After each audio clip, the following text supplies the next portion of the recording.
Good morning, everyone. Thank you for being here. I think that we can start even without microphone, because anyway from home they can hear us. So once again, thank you very much for being here. I will just take some notes to remember all the steps of my speech. I want to thank you personally, all of you, to be here, especially today. That is a very important day. It is not only the end of our project, or at least the first end, but there will be a new start very soon. It's also an important day for the fight to violence against women. It is important to remember it, and we are going to talk today specifically on gender safety at work. That is also part of the fight that we have to do every day. For those of you who doesn't know me, my name is Alessia Sevilla and I'm the Executive Director of the ASIS Network. The network has been working in the last 25 years to support social economy and social economy enterprises all around Europe. Since the very beginning, gender perspective has been very important to us. And in the last years, with the growth of social economy, we believe that as employer, as part of the employers, we needed to make a step up to this on this important issue. Set the Tone comes from a previous experience with another project called CEASE project. This was mainly dealing with domestic violence and including employers and so companies as important actors to fight to support the victims of domestic violence. Dealing with this project was important, and we were involved because we were dealing with big companies, with multinationals, and social economy is an important player, but is mainly SMEs. So we saw the gap between what we were doing at the time, the opportunities, the funds that big enterprises can put on such issue, and what we as social economy could do.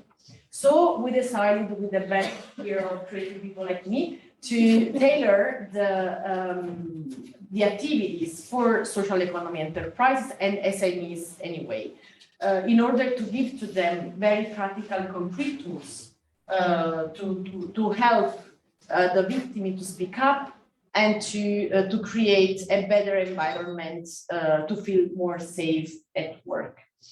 A few data about social economy, then you will hear a bit more after, just to make you understand who is the environment with who we are discussing. Social economy represents the 80% of the GDP of Europe, meaning 2 million enterprises and organizations. So it's quite big numbers, and 13.6 million jobs. So we are talking about a lot of people.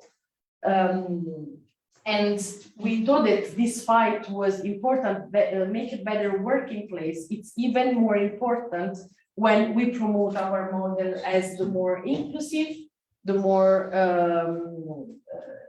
mindful to all people's needs. So as workers, as cooperators, as part of the community in which and with whom we work. So Set the Tone project is one of the several steps that we are making and that we will make also in the future. It's not the first, will not be the last, of course. So we need a lot from all a bunch of different actors. And today you will have this overview on different kind of stakeholders. We will have 3 main sessions. You will see there will be a panel discussion, a sharing session, and enterprise experiences. We have tried very hard to have a gender balance between the speakers. It has not been easy. And this is because, unfortunately, still gender-based violence and sexual harassment are considered a women issue, and it's not. And we know that it's not. And this is what we are trying to do, to change the mindset, starting from the enterprises.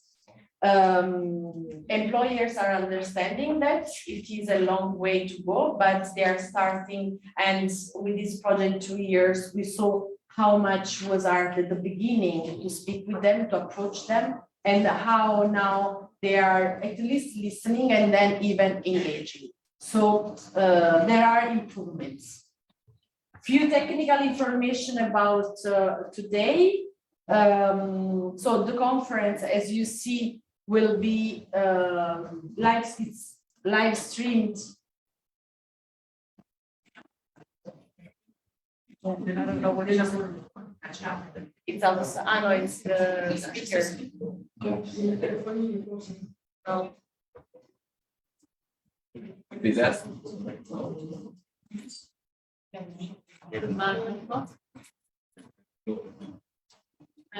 Okay, but I will just go on and then. So there is Elena, se può andare avanti con la presentazione. So yes. So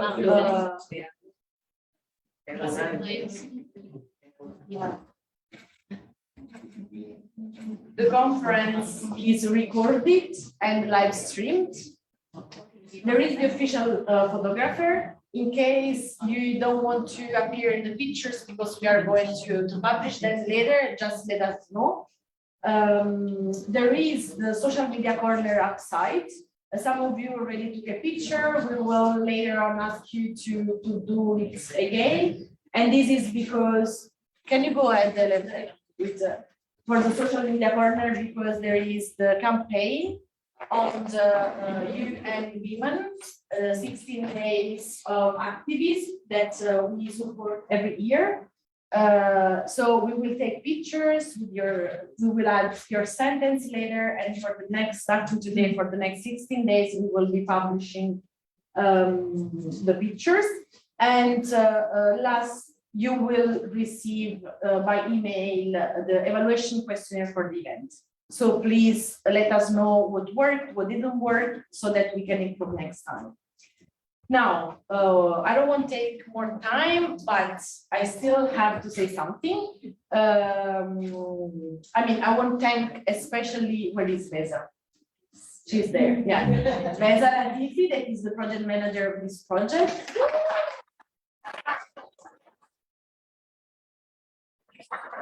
Thank you very much for the hard work you have done in these last years for the project. And with her, all this bunch of young ladies that you see around, it is really an honor for me to see you grow and learn, and to see how far you have arrived and you will grow. So thank you very much for this. And now I will invite two important speakers that are also two of our partners in the project. We will start with Silvia. I think that you go very far now. Okay. Okay, so Silvia Latifi from Formazione.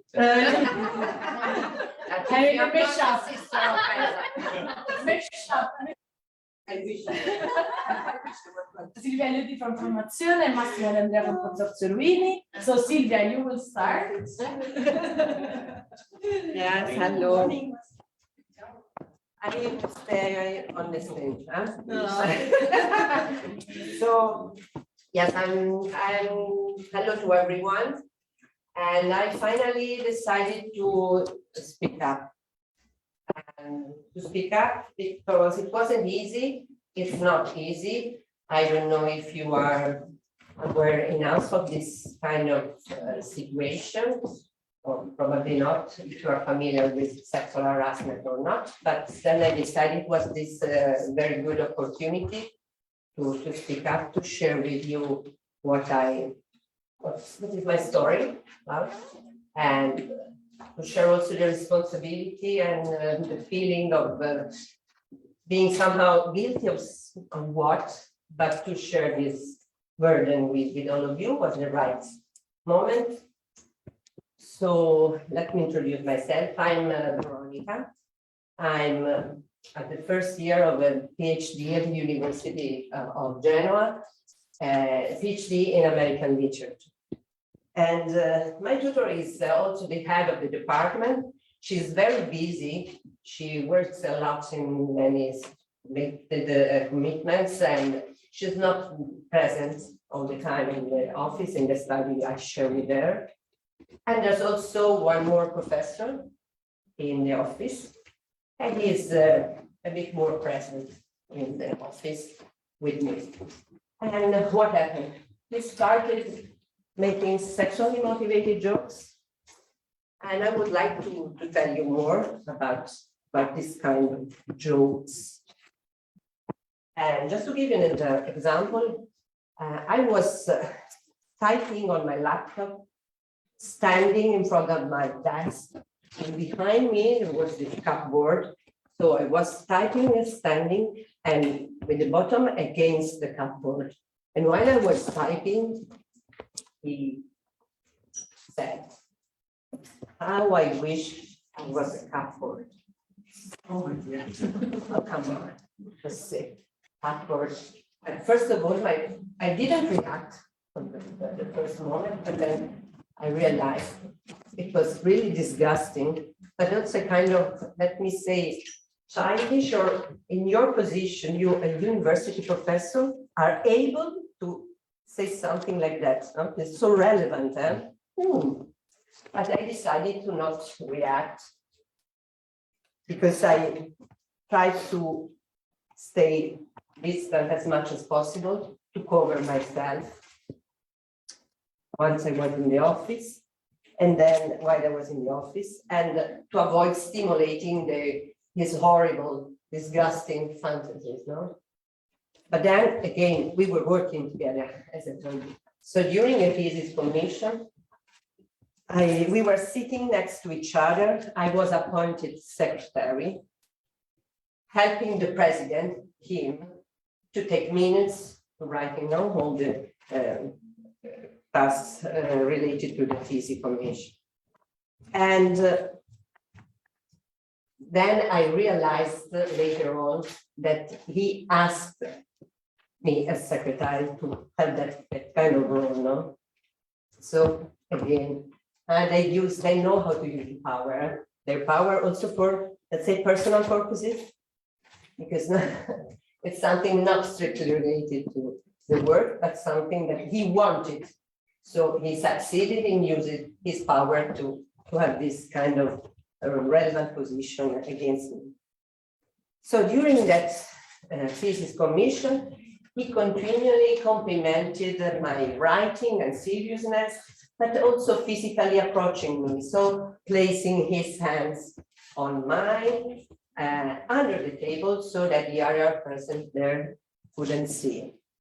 And again, I try to keep the distance as far as I can, also slipping away my hand and continuing covering myself, but feeling very frustrated and upset. So again, why should I feel so uncomfortable when I stay at the workplace, the place I love to stay? I love my job. I do not want to feel so uncomfortable. And also it's about safety, not feel safe, but I'm working and I love my work. Why should I feel like this? So what happened? The consequences, I began to develop anxieties on days I thought he was there at the office, trying to avoid the days where I could meet him, but it's not an easy task. And also I started developing a kind of panic attacks too. So it's about also developing some kind of health problems. And then I decided to do something, but I wasn't sure about it. And then the tutor asked me, but why you are not so committed? You are not coming all the days down to the work. You are not doing what was supposed you were able to do, no? I thought you were so committed, so dedicated to your job. And I decided so to tell her, no, inform her. But then again, it's about the culture at the workplace, probably, or it's about power again, the university, I don't know. But she only told me that I'm not the first one to report this, that without any proof, I can obtain anything, I can succeed in combating against a professor. And that I'm still working there and not being so well at the workplace. I wanted some formal acts. I think there should be something official, some set of rules in place in that organization. And that's why we are working also on Set-It-On project.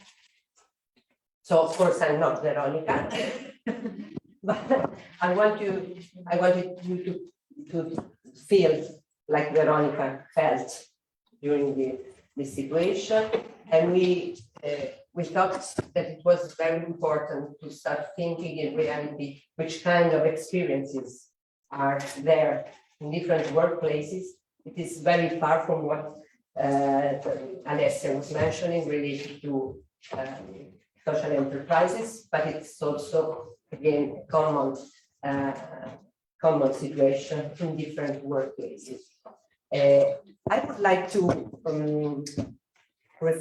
mention what I found, and it's I think it's not a coincidence. It's a coincidence, but it was there because of this day and my presentation. I found them through the social media this kind of message. Imagine if we measured success by the amount of safety that people felt in our presence.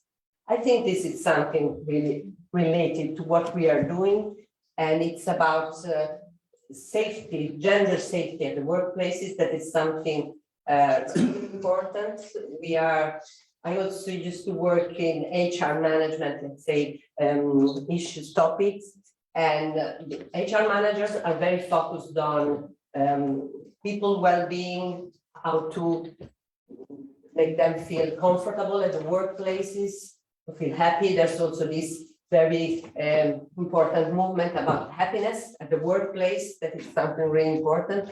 But if we are not fighting for removing sexual harassment, that sometimes is also taken for granted according to the culture, not only the organizational culture, but the social, let's say, culture, the culture in each country, in Italy for sure, that you can use kind of sexually motivated jokes. It's kind of admitted, so we can't find a way to effectively think about happiness of people working in our organization.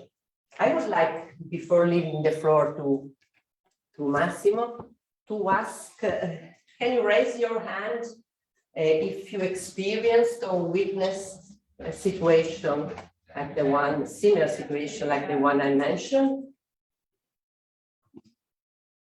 Oh. And the answer, yeah. And as Alessia was saying, I see many women in the room, less men, and the men didn't raise their hand. So that's why we think that it is important to invest on not only raising the awareness, like my presentation was about, but also increasing competencies. It's about, again, competencies. If you want to motivate people, human resources, to stay well at the workplace, or you are setting some rules and some practical tasks to make people feel better at the workplaces, of course, you have to do the same for gender safety at the workplaces. So to study, to be trained, to learn how, and to effectively act as an activist against sexual harassment and violence. Thank you, Massimo.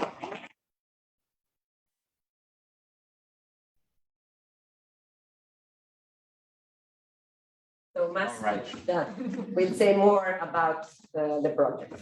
Yeah, Maybe I'll bore you with some data or something, but okay. First of all, I'm happy to be here and represent the other part of gender, the males, and I'm proud to say that I'm very sensible and sensitive about this subject, working a lot with projects and also try because never ends the learnings, try to apply what we're working for. Okay, so I'll read something about the environment where the Setaton was told and was right now. Okay, sexual harassment creates a hostile work environment for the individuals and groups of employees who are subjected to it, and often for those who choose to report harassment. The workers who are victims of it feel insecure at work, are absent more frequently, and may even be unable to work, with consequent repercussions on productivity and corporate and public lives. As workplace violence and harassment rob people of their dignity and pose a threat to equal opportunities and safe, healthy, and productive work environments, the ILO, International Labour Organization, recently created the Convention on Violence and Harassment, 2019, which recognizes everyone's right to a world free from violence and harassment, including gender-based harassment. In order to make a contribution to European of the issues, this partnership worked on Set the Tone, a project aimed at influencing the mentality and daily behavior of employees in the workplace towards gender stereotypes and sexual harassment, including cyber harassment, through their active engagement as key actors in the prevention and reporting of sexual harassment cases. The project activities aim to target both possible victims and perpetrators in the workplace, making them aware of the impact of the actions and the rights to be defended. Okay, so what are the objectives of the projects? First of all, understand the knowledge and perception of gender violence by workers.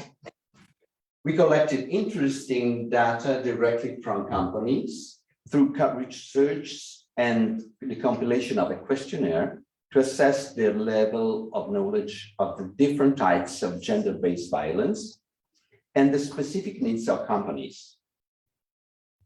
Numbers: 317 workers answered on survey to the survey about knowledge about gender-based violence and perception of harassment.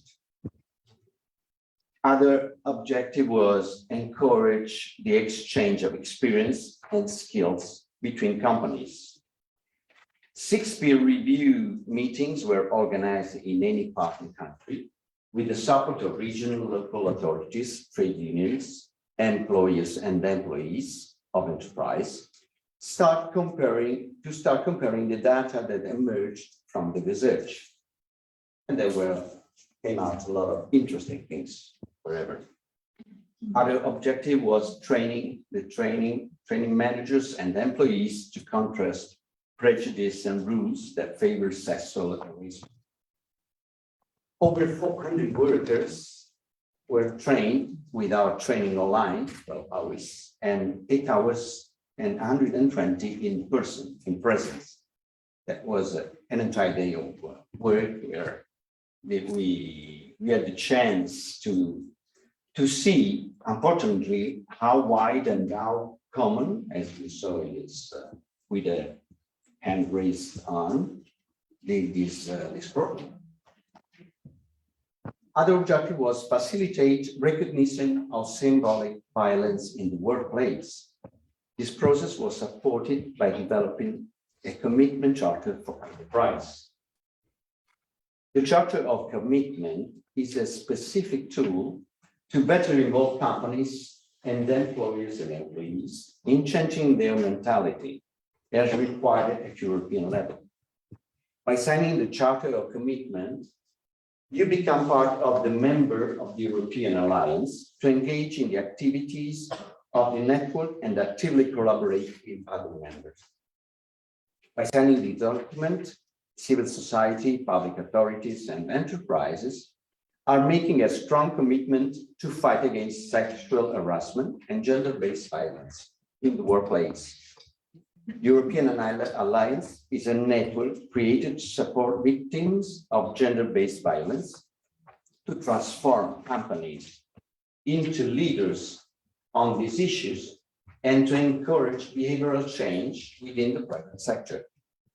Members of the European Alliance are strongly committed to the fight against sexual harassment and gender-based violence to ensure a safe environment for all workers, including new hires and interns, through encouraging the exchange of experiences and skills between social economy enterprises and private companies, establishing transnational cooperation with the private sector, lower the tolerant thresholds and avoidance of complaint response, involve regional and local authorities as well as trade unions and employers in changing their mindset and business approach, to affirm the alliance as a new benchmark in the fight against sexual harassment, including cyber harassment, as I said before, at the European level.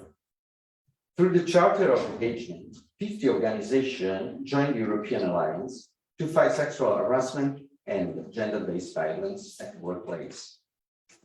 Who were the recipients? The recipients are the actions of the projects involved employers, employees with a specific role in ensuring health and safety in workplace, and other employees, men and women, whoever, potential victims and or offenders. Among employees, particular attention was paid to new hires and trainees who are supposed to be the most vulnerable. We also had a quite wide awareness campaign that involved more than 10,000 people that were reached through the awareness campaign all over. Who were the partners? Sector tone partners are part of social economy ecosystem in Europe, Consortia, Federation of Social Economy Enterprises, Training Consulting and Support Organization for Social Economy, Social Business and Social Innovation. We all got together and we made an effort and also deepened this topic. And there was, I think, a nice lesson for us. And also what I was thinking throughout the project, we all, I think, tried to have a better world. And we did it in a way with this project. And I can say it conclude to be continued. Thank you.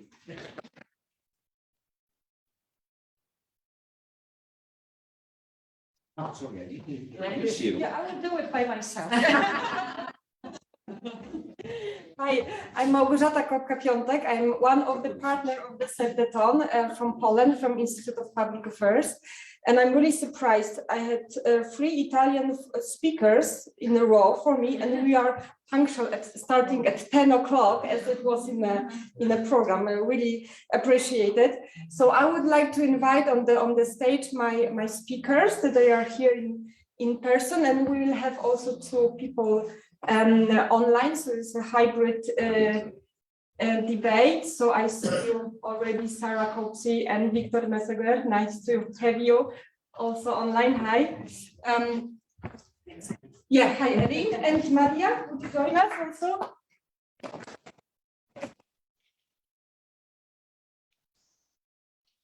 So I will have the pleasure and the honor to moderate the first panel discussion, which has the aim to have this multi-stakeholder approach. As we know, the gender-based violence and safety at workplaces are very complex issue, and the responsibility for feeling safety at work is not by individual, by the person, is not by the individual working place, but is also a topic that should be tackled from different perspectives and by different stakeholders.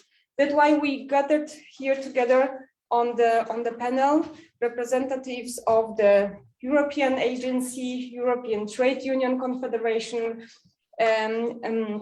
European Social Economy, like umbrella organization, and Maria as an advisor on gender equality, in order to present how from this very general or European level, going down to specific sectors and specific actors, we do, or we can, or we should tackle the question of safety at work and gender equality in particular. So we, as I said, we will have this hybrid. So and we will start with Sarah Kopsi from European Agency for Safety and Health at Work, asking you what the European institutions like your agency are doing to prevent, to tackle them, and yeah, how do you facilitate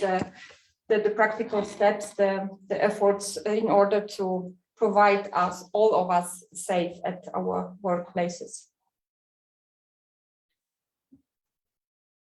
Sarah, the floor. Right, someone else shared the screen, so I'm a bit confused about We can see, yeah, presentation, what's, but cannot yeah, make it louder.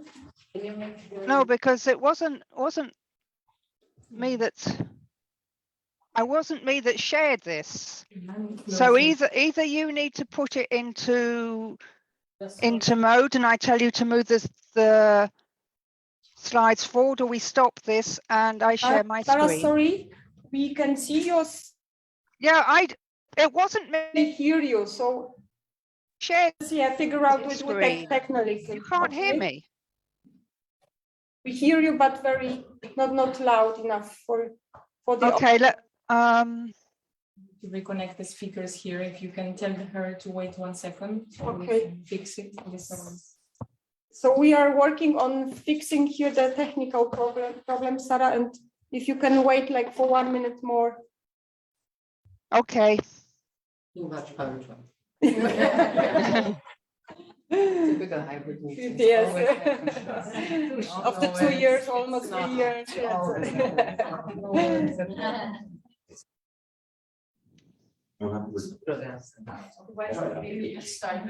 Yeah, okay. Sarah, if you don't mind, we will, or if you don't mind, Ellen, yeah, we will switch the order and we will start with the trade unions. Sure, yeah. Yeah, with having here Ellen Brusser with us as a European Trade Union Confederation. I'm very happy to have you here because our partner in Poland for the project was a member trade union of OPZZ, which is member in your confederation. So Ellen, please tell us what is the role, how do you perceive your role and what you are doing as trade union confederation, yeah, to make us all feel safer and more equal at workplace. Please. Thank you very much. First of all, I would like to thank the DC Network here for inviting us here to this very timely conference because it's the 25th of November, International Day for the Elimination of Violence Against Women. So I'm very happy to be here. Maybe for all of you, maybe no one and everyone, not everyone knows what the ETUC is. So the European Trade Union Confederation represents around 41 million workers across Europe from 39 countries, and we have 91 affiliates altogether. And what we do here at European level is, of course, lobbying sort of the EU institutions to make sure that what they put out in the world is actually relevant for trade unions and that we can work with this at the workplace level. And also we share obviously among our affiliates good practices, and we're sort of intermediate. So we cherry pick sort of the best practice examples from all our affiliates, and we do this also on the topic of gender-based violence. Just to say that this is a core issue for the ETUC, so preventing and combating all forms of gender-based violence is super important for us because trade unions sometimes have a bit this reputation of being like this hyper masculine space where like, you know, sort of the dinosaurs who don't care about gender-based violence. I cannot confirm that because I'm also advised on gender equality, so I literally can't confirm it. But we're doing a lot on it. And maybe just to give you, before I go a bit more into the specifics, and please tell me if I speak too long, because I've already heard a mention here of ILO 190, super important, a convention by the International Labour Organization that Belgium still hasn't ratified. Not really the fault of Belgium, because we have a situation at European level where member states are kind of prevented actually from ratifying this convention, which is an absolute nightmare. So what we need from all of you is to put pressure on your government, and Italy has ratified. Bravo, really, well done. Also a trade union campaign. I know that our Italian affiliates. Very good legislation. No, really, and we really need pressure on all of the member states' governments so that this convention can be finally ratified. And also, before maybe I go into the details, I already heard cyber violence as an issue, and this is a super big issue for the ETUC for this day. Is actually underlining the economic consequences of cyber violence and specifically revenge porn. I know that this is not the correct wording anymore. The correct word is image-based sexual abuse, which is more accurate. But we know that actually victims and survivors of revenge porn get fired. They don't get a promotion, and they have to leave their job. They're discriminated by an employer, which is outrageous. And we also know that employers obviously do more and more social media screenings before even inviting an applicant, you know, and obviously revenge porn works in a way that it's with your name. That's why it's called revenge porn. So if you search, for example, you know, you will find these manipulated materials, these videos that were shared, obviously without the consent of the person. So maybe just to say this also, that this is an issue, and cyber violence is a workplace issue that we're really fighting against. So what can we do precisely? What do trade unions do? I think it's a key role, like when workers are represented in trade unions, not only like if it's a democratic issue, like women workers getting together in their union and pushing towards negotiating with an employer. What do we negotiate? Obviously, concrete workplace policies as to preventing and combating sexual harassment as one form of gender-based violence. I said it. Domestic violence is a massive issue. Cyber violence is a massive issue. Third-party violence is a massive issue. So basically what we do obviously is to negotiate with employers, first of all, a workplace policy that states clearly that no incidences whatsoever of any form of gender-based violence is tolerated in this organization. And that's important because every workplace, including my workplace, trade unions, I'm not going to be hypocrite, we're all living in a patriarchally structured world, sort of, and these incidences can happen everywhere. So workplace policy that clearly states this is forbidden, and what are the remedies? What if it happens? Where can a worker go? How will the process be? How is the complaint process? What are the remedies? Are these information treated in a confidential manner? All these aspects are incredibly important, and I think it's super important that this is being negotiated for employers, because we heard it. I will not make that argument as a trade unionist, but yes, it has an economic surplus, if you want, also that people feel safe. Obviously, they work better, you know. And we know that all forms of gender-based violence have a massive effect actually on workers' productivity, if you will. It's to the benefit of everyone. And also, I would like to. And we have the colleague here from OSHA also, and I'm very excited to listen to her, because risk assessments are incredibly important. So obviously with the active involvement of occupational safety and health reps at the workplace to do actually a risk assessment. For example, if I'm working with clients, if I'm working in the transport sector, if I'm driving a bus at night, if I'm working in a hospital, if I'm working in a call center, and I have angry clients on the phone who are like, why does my internet not work? You have another risk, specifically of third-party violence, and to really do this in a gender-responsive manner, to scan the workplace of all the risks of sort of gender-based violence that appear there is incredibly important.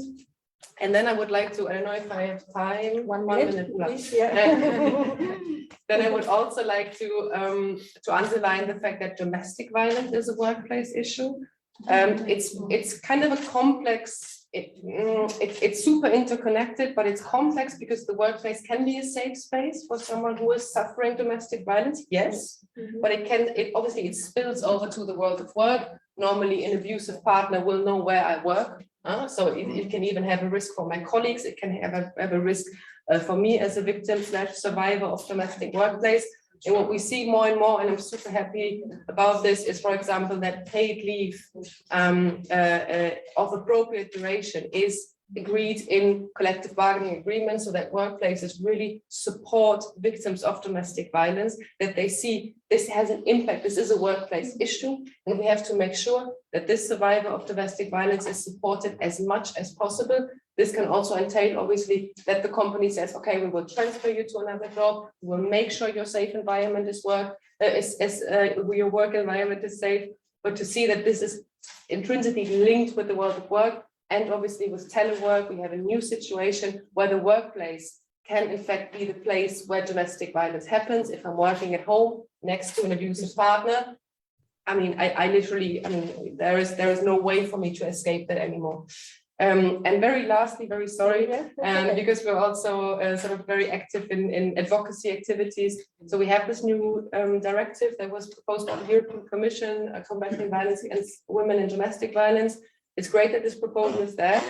It's going very slow in the European Parliament, but I see here my colleague from the European Women's Bloc again. I think we all trying to put a lot of pressure on them. It's going slow, and the problem is that the world of work is kind of not included in this proposal. So it's good that we have, for example, many forms of cyber violence are criminalized. Rape is defined as lack of consent. Great, positive, super. But the thing is, the whole world of work and actors in it, meaning trade unions, are kind of sidelined here. So we don't have a lot of concrete provisions actually that make workplaces safer for all women workers. So that's really something we are trying to fix here for this directive. And voila, and I think I will stop here. Yeah.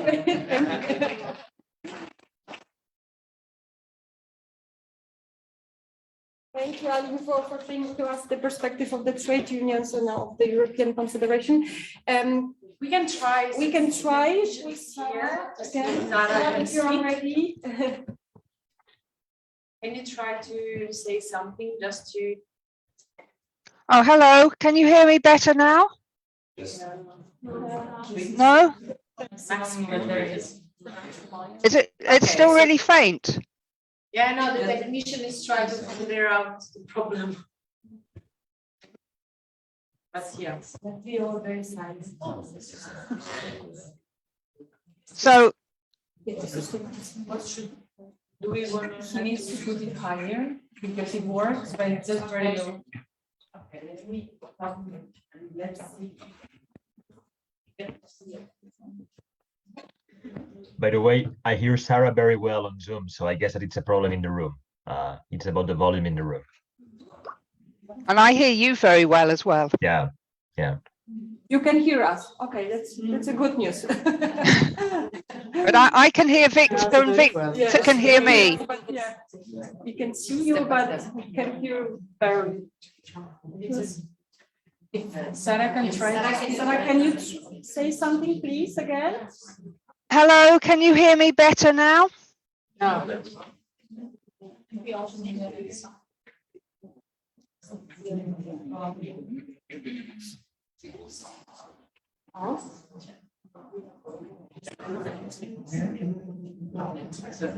And can you hear Victor when he speaks?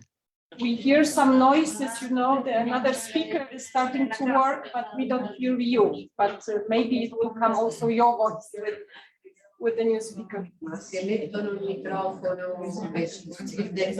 Yeah, I'm hearing some background noise now as well from the room. The speaker. Mic is there. It's not the thing in the ground. Oh, maybe No, it's too low, the voice, the microphone is not enough. No, it's just the sound is connected, but it's too low and we have to increase it. It's just it's very noisy. I know. Sorry, Sarah, bring out here with the technique. The next speaker, please, and see. But the next speaker will be Victor, and he's also online. So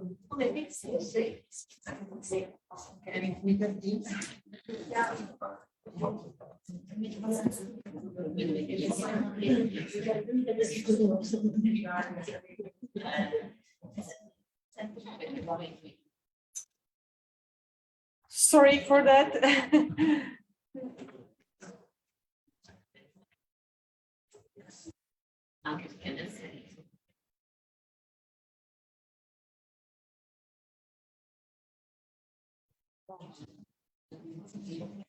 They are closed.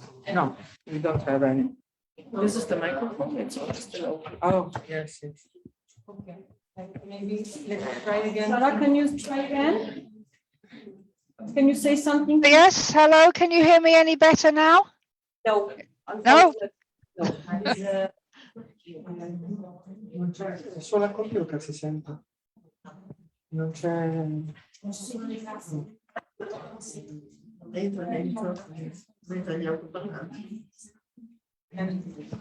Victor can try to speak. Victor, maybe we can try with you, maybe. I think it's the same, because Sarah and myself hear each other very I'm well. So curious. it's about the room. No, not at all. Yeah.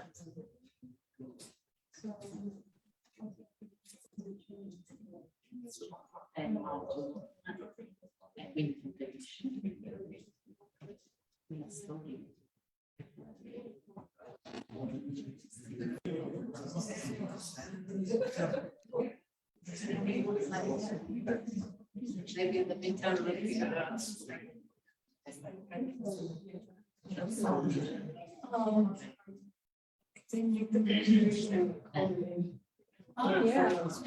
Do you have Bluetooth boxes? Yeah, do you want to try calling? They mute the computer and meanwhile. Speaker. You can still see them, but the screen is muted. Computer is muted. So they're not actually transmitting voice. That's a good idea. That's a good idea.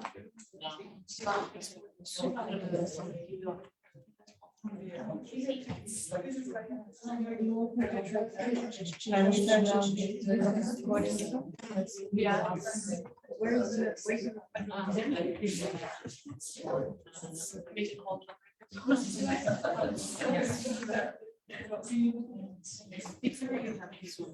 Yes, the echo line.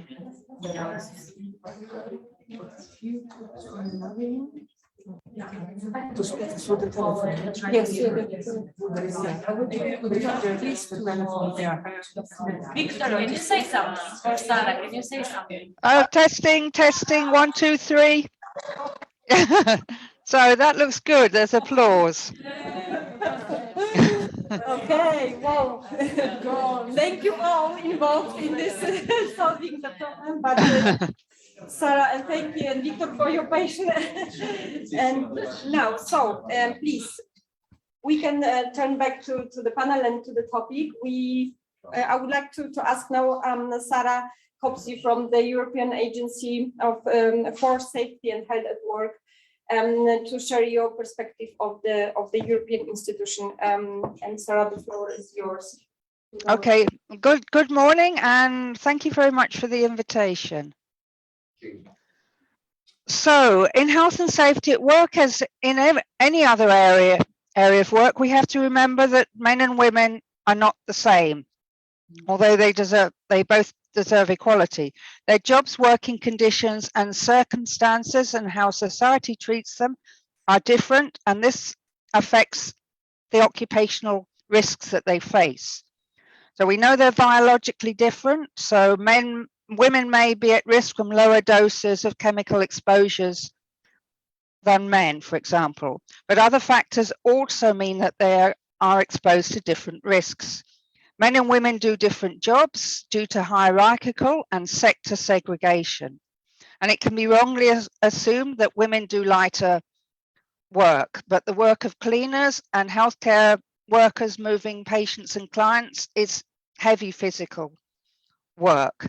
And due to segregation, workers, mainly female workers in healthcare work and other service providers, are more exposed to third-party violence. And even when they have the same job description, they may do different tasks, as we see in the case of Fred Astaire and Ginger Rogers, who you might think did the same or doing the same job, but Ginger Rogers was actually doing the same work, but doing it backwards and in high heels. So who had the more difficult task? And as we know, women still do a higher share of work in the home, giving them a double workload.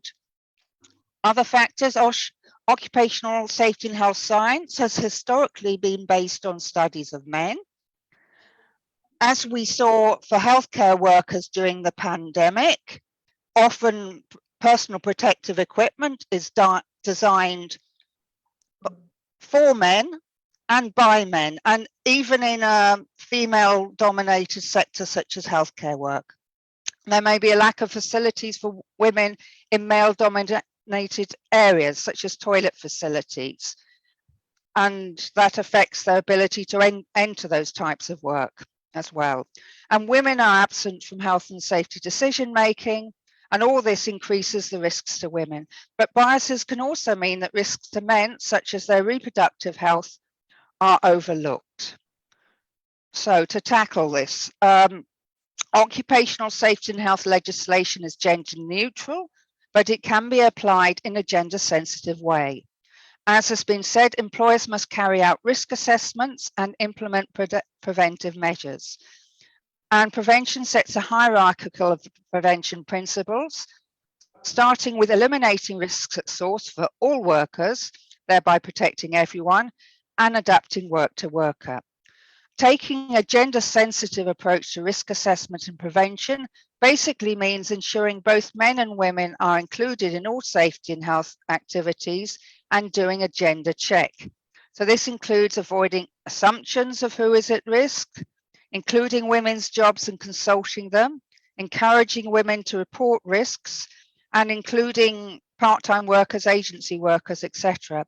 Looking at the real jobs women are doing, matching jobs and equipment to real people, including work-life balance, for example, in stress prevention, but also including sexual harassment in stress prevention, and ensuring women are included in occupational safety and health training, and taking a holistic approach and linking occupational safety and equality actions and also HR actions, and including sexual harassment and domestic violence at work as an occupational safety and health issue.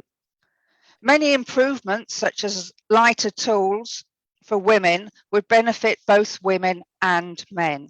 So I'm going to show quickly some examples. I haven't got much time. So in a printing company, the largely female finishing assistants were suffering a high level of musculoskeletal disorders. And this was due to the awkward postures and repetitive work and the heavy lifting involved. And various ergonomic measures were introduced to try and alleviate those problems. But the external risk assessors also analysed the career paths of the women. And in contrast to the men, they found that the women were stuck in this highly repetitive finishing assistant work. So they also proposed measures to improve the career paths of these women to prevent them being trapped in this elementary job. Also on musculoskeletal disorders, a large retail bakery, when it decided to refurbish its work, the work environment, they decided to make it more suitable for their largely female workforce. And so the replacement food preparation benches were designed to take account of reach capabilities of both small and average stature women. And as a result of this, musculoskeletal disorders among the women were greatly reduced, and the business benefited from tasks being completed more efficiently in the more comfortable work environment. So, and this third example is from a passenger bus company. It realized that its occupational safety and health actions were male orientated, and they wanted to make the workplace more attractive to women drivers to recruit and retain them. So actions included providing women mentors in the depots to support female drivers, help with childcare costs, and introducing women's facilities. And they introduced new measures to prevent violence on buses, and training for staff and all managers, emphasising zero tolerance of discriminatory behaviour. And they've also been looking at flexible work patterns. But of course, third-party violence measures to prevent it, benefits men as well as women. There's a lot more good practice examples in this EU OSHA report. We aim to mainstream gender into all our reports, as well as producing specific products. And just 3 messages to finish on. Please look at the real jobs women do, include women and men in workplace health and safety, but also actions on rehabilitation, integrated into the work of labour inspection and to research. And making work safer and easier for women will make it safer and easier for men too. So if you want to know more, I can highly recommend this video clip from the Swedish Work Environment Authority on women and the working environment. Thank you very much for your attention.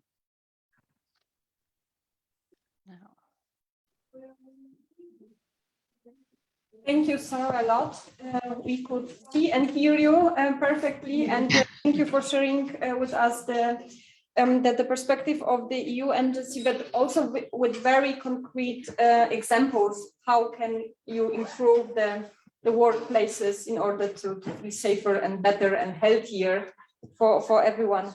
As the Set the Tone project is about social economy, we will move now to Social Economy Europe and to Victor Messeguer, and I hope that it will work with the sound this time also. Victor, please share with us the perspective of your organization of Social Economy Europe. What are you doing in order to make social economy a safety place for women, but also for all of us? Please, the floor. Thanks, Malgorzata. I hope you hear me well. And thanks also to the Set a Tone project, to Diesis, to all the partners. It's a highly interesting project. And I hope that we can, the first thing that we can do is to spread the results of this project, spread some of the main achievements, let's say, and deliverables, such as this charter that was presented before, and that I think that we should sign and our members should sign, because indeed we have to, all of us, and need to strongly work on this. I will share also a PPT presentation. I mean, the first thing I want to say is that indeed, as it was said by the trade unions colleague, I will not pretend that social economy is a fantastic universe in which everybody is safe, in which women are safe, and that in which the patriarchy doesn't enter. Of course, it's part of the picture. It's part of every picture, and it's part of the world in which we live in, and that's why we strongly need to change it. Maybe also to present what the hell social economy is and why we are here, and why we should work and engage with this. We are the voice of 2.8 million social economy organizations and entities in the European Union, and we represent the main social economy actors, from healthcare mutuals to mutual and cooperative insurers, to industrial and service cooperatives, to the social economy in different member states as Portugal, Spain, Italy, Poland, Ukraine, Ireland, and so on and so forth, and also different actors, as I was saying, work integration, social enterprises, ethical and alternative banks, and so on and so forth. The social economy has beautiful principles, and principles that, I mean, like trade unions, like many political parties, principles that should make us a safe place. But as we know, things are not that easy, and the human being is a disease, and the patriarchy, patriarchy is something that comes from very far. So we are also, it is also part of our picture, even if we are based on beautiful values as people first, primacy of people over capital, which is what unites the social economy, democratic governance, voluntary and open membership, defense and application of the principle of solidarity and responsibility, or something that unites all social economy actors, which is the reinvestment of most profits and surpluses, to invest in the general interest of members or in the general interest of society. The data was presented before. Social economy is a major social economic actor. So that's why also the Set the Tone project is so relevant, because we are talking about an important share of the economy. And we are talking indeed, as Alessia said before, about actors that in many times are micro and small, so they don't have the means. And you have all insisted in that. It's about organization. It's about having structures, having tools that allow you to fight against this issue.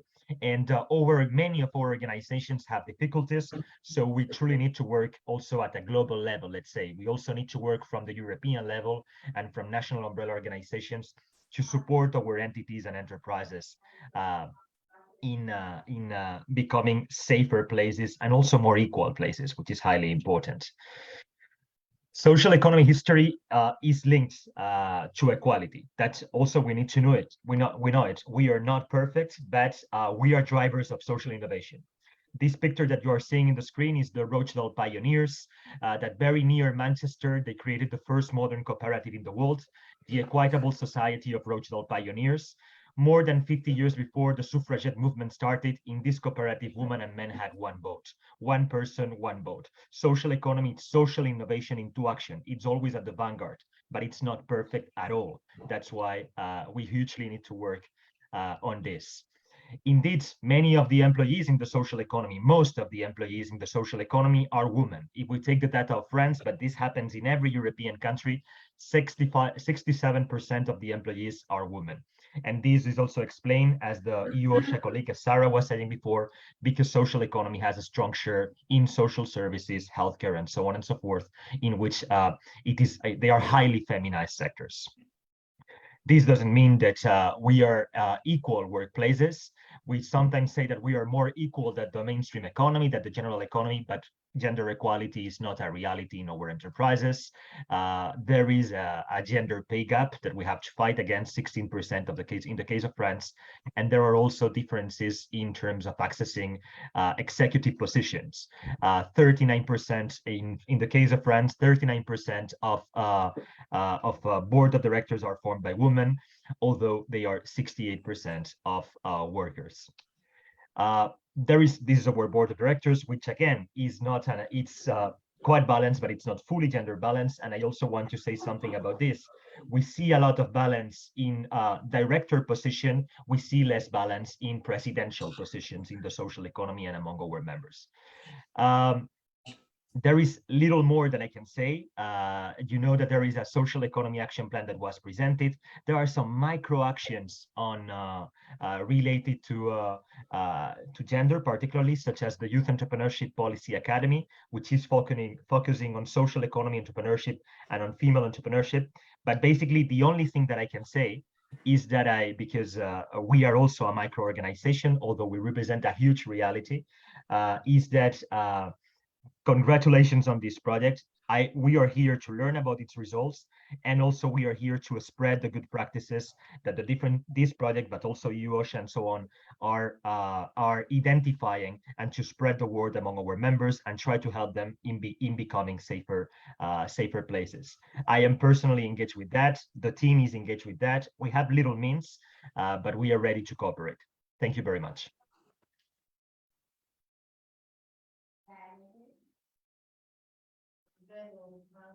Thank you, Victor, for your presentation and the overview of the social economy in Europe, which was, as I said, the framework of our project. As I said in the beginning, we wanted to start with the more general perspective to move to very concrete instruments that we have now to tackle the gender equality. And I would like to ask Maria Mantini now to present the so-called GEP, Gender Equality Plan, as a very concrete tool that we can use already. Thank you very much. Good morning to everybody. I am Maria Mantini Sarte, Senior Gender Expert of Centro Studi Progetto Donne e Diversity Management that we established in Bologna in 1989. We work as consultants for equality plans. We are trainers, researchers on gender different issues. As for JEP's expertise, we started in 2016 with the Horizon 2020 project, preparing the JEPs for 6 European universities. What is a JEP?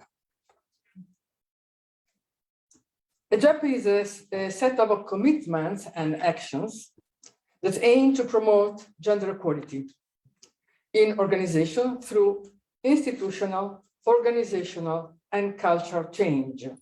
Why these 3 last words are underlined? Because a JEP requires change at institution, organization, and cultural levels. All of them are involved in a JEP. That's why the Commission underlines the fact that a JEP is not an HR, human resources department only task. This is very important. What organizations must have a JEP? Public bodies, research organizations, higher education institutions that apply for Horizon Europe funding. They must have a JEP in place at proposal stage. This declaration will later be included in the entity validation process. Please take note that the Commission has already said that this mandatory, a mandatory JEP will be for any kind of partner that will take part in Horizon Europe. We see next year. And hopefully funding project. A JEP phases. A JEP preparation starts with the audit, of course. The audit, that is the analysis of the context with data, disaggregated data. With data, we identify problems, the critical problems of the organization. Then we have planning of clear goals, desired outcomes, and detailed actions with resources, indicators, and time. Then the implementation. What kind of activities we are going to implement, aiming, of course, at the changes. Last but not least, monitoring and evaluation phase to gather and communicate results and progression in time.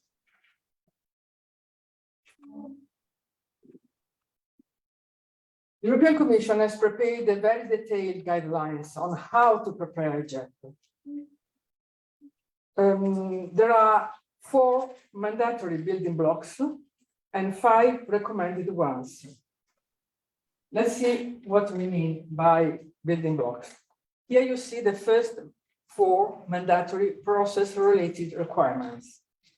Building block 1 means that the JEP has to be published on the website, has to be widely communicated inside and outside, and every year it has updated. The data that we have gathered has been updated every year.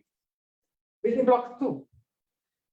The organization has to have dedicated resources and function, has to have a gender budgeting, and again, all the organization is involved. This is a very important point for the Commission. Building block 3.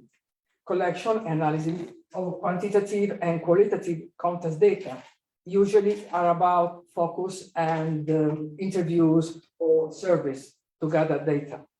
Building block 4, awareness and training, that of course has to start with training at top management level, governance members. This again is very important for the Commission. Here are the 5 recommended thematic areas. Building block 1, work-life balance and organization culture. Of course, this, flexibility and work-life balance is very important. Building block 2, gender balance in leadership and decision-making. Building block 3, equality in recruitment and career progression. Building block 4, integration of the gender dimension into research and teaching content.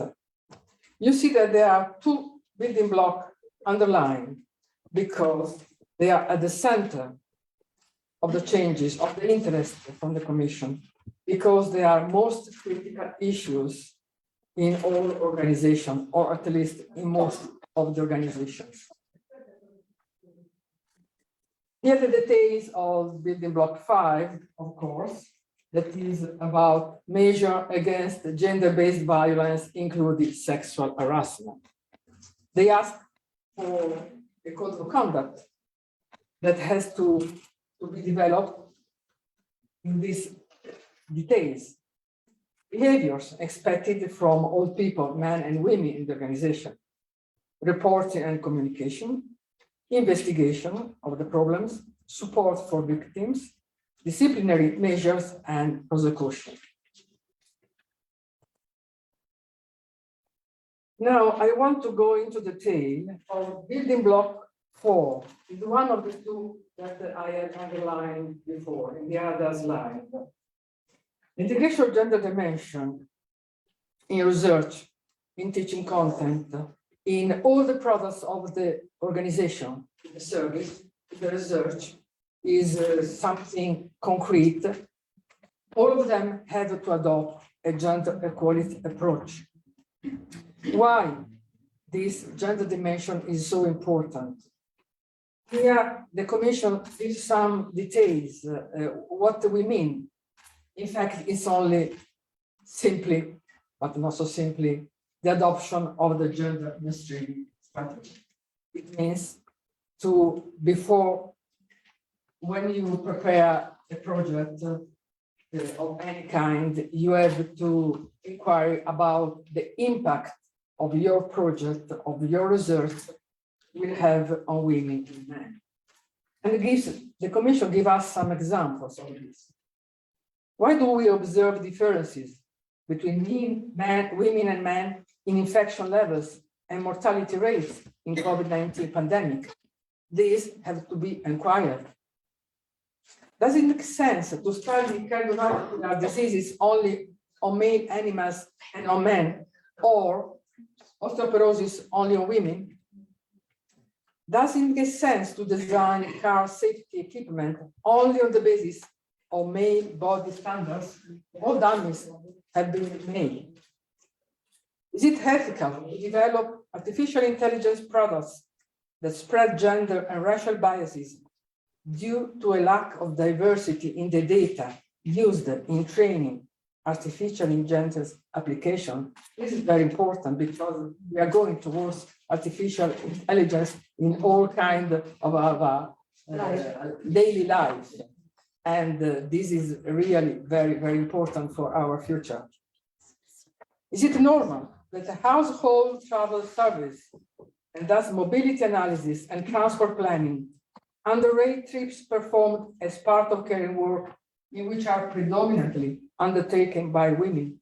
You can see on the website very interesting gender analysis, for instance, of how to clean streets from snow. It's very, very interesting. Here and then in the next to last slide, we give some advice on how to prepare your project to the Commission. Gender balance and project staff. Please consider that the Commission will evaluate particular attention to decision-making, leading and managing balanced roles and staff. They have to be balanced. Sex and gender in research, I say research, but it's about products, services, any kind of production. Please avoid this situation. Sex or gender of subjects are not reported. They are reported, but data are not disaggregated. Analysis ignores any potential difference and are presented as if general applicability. Here is overgeneralization. Or research focuses on the experience and point of view of either men or women, while presenting the results as universally valid. Please, all this will be very negatively valued. If your research has no relation, no reference with sex and gender, and they are not taken into account, please make a declaration that the possible differences between men and women are not relevant for the research at hand, so as to avoid the negative remarks. Thank you.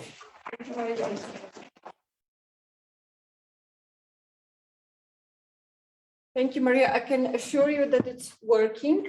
We see the interest of Polish university and high schools that applying for Horizon project. Now they are, looking for some advisors and some places that can help them to develop the jobs for being able to apply for EU funds. So it's really working. And then, as Alicia said, if it will be obligatory also for other projects, for other funds, it will make it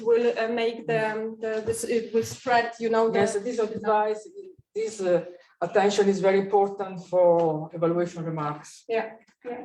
Thank you. So as we are over the time now, I would give the audience the possibility, maybe if you have questions to Sarah and Victor, because afterwards they won't be with us, and Aline also will leave before we go to the break. Do you have some questions or comments that you want to share? If not, then thank you again, all of you, for the presentation.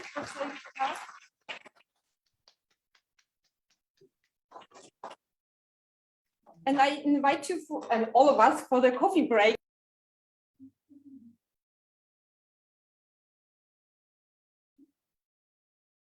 Bye, Sarah. It was a pleasure to meet you. Yes, equally.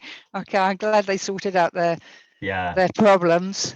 Yeah. Yes. We had to be patient, but it worked well. So yeah, okay. Yeah. At least we knew it wasn't us. Yeah, that's right. Yeah. Bye. Okay, bye.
If I think we can start.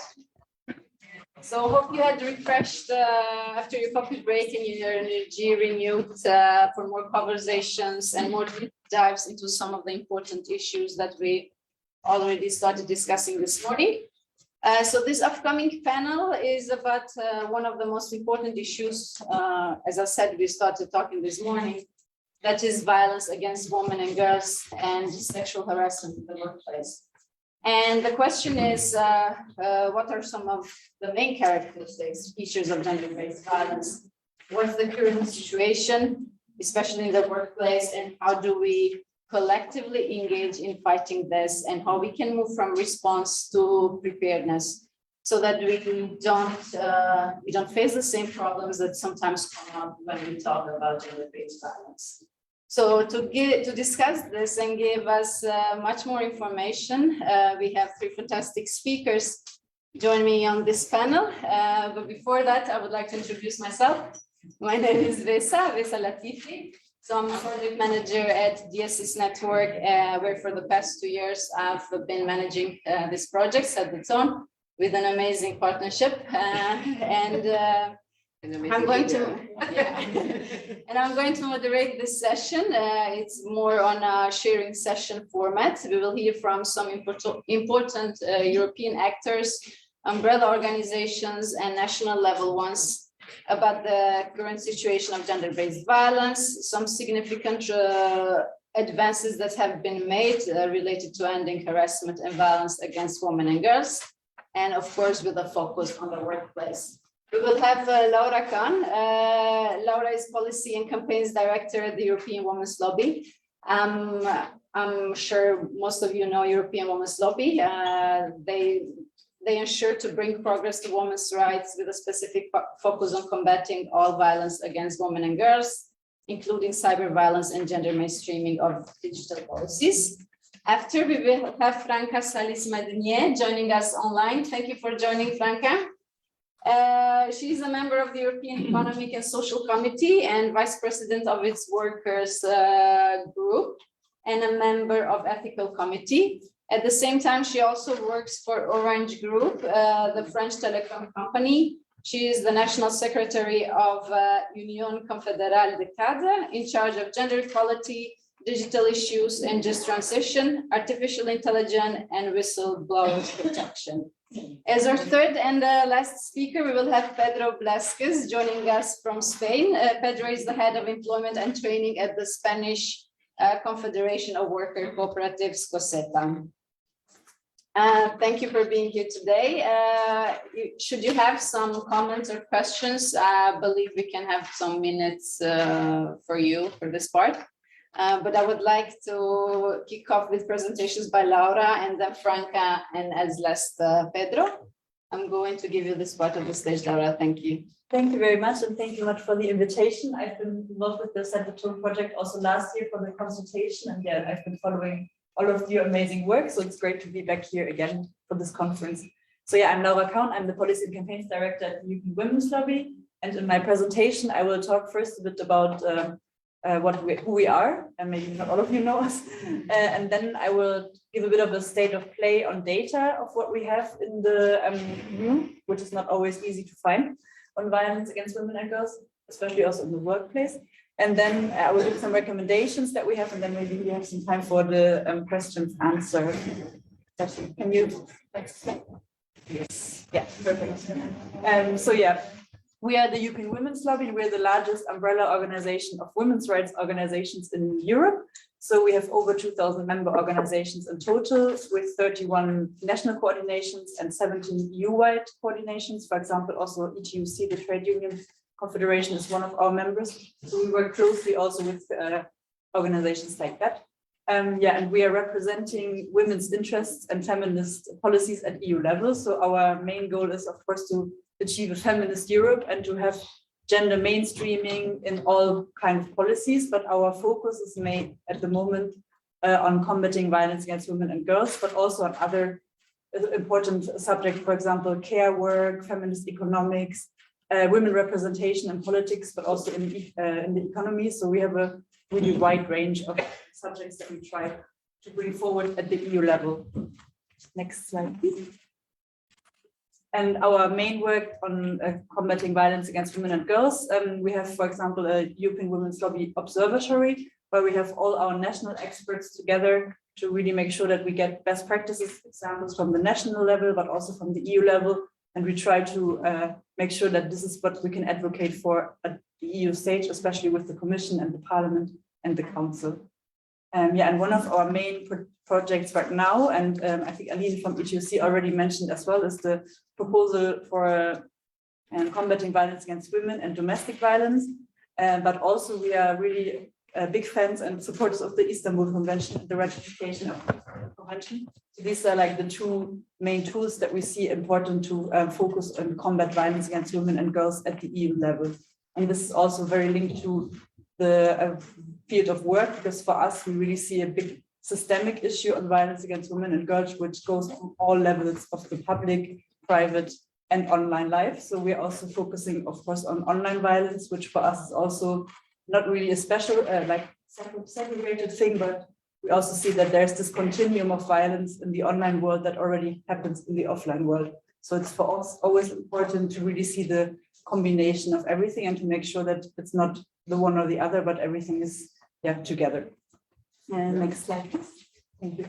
So I will go a bit now into some data. I don't have to, I think you will see some of the graphics, so I don't have to talk about everything in detail, but it's just to make sure that we are a bit on the same level. But also, it's very, very difficult to find data on violence against women in general. The last proper data collection was done by FRA in 2014, which is almost 10 years ago. And the next one will be released only 2024. So for us, that's one of the main issues that we have always to get accurate and new data, and especially also with the lockdown and COVID and all the things that happened during and after the pandemic.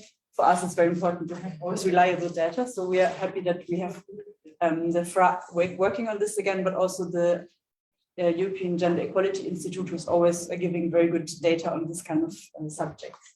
So next slide, please. So ready to start just with an overall figure for us. It's known that 62 million women in the EU have experienced physical or sexual violence since the age of 15. So you see that's already like a very, very big number, and that sets a bit the stage of how massive this problem is. This is not identified where the violence is, so it can be in the workplace, in the public life, in private life. It's the overall figure. Next slide, please. So we see, as I said before, we see violence against women and girls really as a systemic issue, and it's one of the most pervasive human rights violations in the EU and globally. So this is why we have to fight this, and it threatens half of the EU population, which is a very big part of the population. So we have to make sure that we all work together on that to make sure that everybody can live a life free from violence and the fear of it. 1 in 3 women in Europe is affected by physical and sexual violence, as I mentioned before with the number already. Next slide, please. We also see that there's big intersectional problems when it comes to, or intersectional effects when it comes to violence against women and girls. For example, 1 in 4 women in Europe over the age of 60 have experienced abuse or violence in the last 12 months. So there's a big abuse also happening, for example, in care institutions or in other areas where women are cared for example. But we also see, for example, that Black women or women of minority groups or women with disabilities are highly and largely more affected by violence, and especially also in the online field. So this is something that we always see, that there's the violence against women, but then there's also intersectionality that makes everything much more worse and increases the violence. Next slide, please. And then we also have a bit of a relation to domestic violence here. So 95% of all acts of violence taking place within the home are male violence against women. So this shows also that most of the time, as we know, the men are the perpetrators of this violence. Next slide, please. And then I have one more slide here for 43% of all women in the EU experience psychological violence by a partner since the age of 15, which also shows a lot the synergies in combination with the domestic violence, but also this is something that can highly affect also violence in the workplace. Because as Aline also from ETUC mentioned before, there's really always this connection, also psychological violence, to use, for example, also tracking devices to be able to harass somebody at the workplace or at the home. So it's a very big issue that we're trying to fight. Next slide, please. And I have one more graphic. So all the graphics are from our campaign for the 16 days. So we are showing them online today as well. So yeah, this one of the heavier statistics. 50 women are murdered by their current or former partner each week in Europe, which is also a very horrible number. So yeah, all of these, I didn't want to scare you, but yeah, all of these numbers are really important, especially today on the day of elimination of violence against women and girls, to really make sure that people know about this, that this is a really systemic issue, and that we have to make sure that this cannot go on like that. So I also have some statistics on violence against women in the workplace. I don't know how much time is there. But so I'm just gonna show this, and I don't have to read all of it, but yeah, I tried also to find some statistic on violence against women in the workplace, but this is even from 2012. So it's not all for us, also not so easy always to come up with or collect this data. So also maybe important in projects like yours to see how you can also do maybe some data collection afterwards. So next slide, please. So now we talked a lot about how horrible the situation is, but of course, as European Women's Lobby, we also want to change the situation, and we want to advocate for a better Europe. So for us, I think the main things that we work on and that are connected also to the 4 pillars of the Istanbul Convention are prevention, protection, prosecution, and policies. So of course, the best thing would be prevention, so that gender-based violence, violence against women and girls doesn't happen in the first place. But before we are there, we also have to deal with the types of violence that are already there, how to deal with them, how to protect the women that are affected, but also how to prosecute the crimes and what is actually also just defined as a crime, because this is something on EU level that's also not harmonized. And that's where we come in with EU harmonized actions that can be done on EU level to prevent and to improve the situation. Next slide, please. So yeah, for us, I mentioned already before, one of the most important things is to have an implementation and adoption of an enhanced Commission proposal to combat violence against women and domestic violence, because this gives really the chance to have harmonized criminalization at EU level. Of course, this proposal right now doesn't really cover all of the things we would like, and there can be a lot of things that can be still improved, but in general, to have a directive to combat violence against women, it would be a really good first step to have this harmonization on the EU level. But also we see that there's the work dimension missing, so there's also a lot of things that really still has to be included in this directive. So now the directive is discussed in the European Parliament, and there's a lot of chance also still to influence and to change this directive. Then, of course, we also want to see the ratification and implementation of the Istanbul Convention in all EU member states. So this is still ongoing project. We would like to see violence against women and girls as a Euro crime, which is a bit more difficult to achieve at this moment with political situation in Europe. And we also support the ratification of the ILO Convention 190 in all EU member states. So these are like our policy recommendations that we work for on EU level, and also in our national member states coordinations to make sure that we have the harmonization. Later on, if you have questions, maybe we can go more into detail of the directive. But for now, I think I will end it here. And Thank you, Laura. Thank you very much.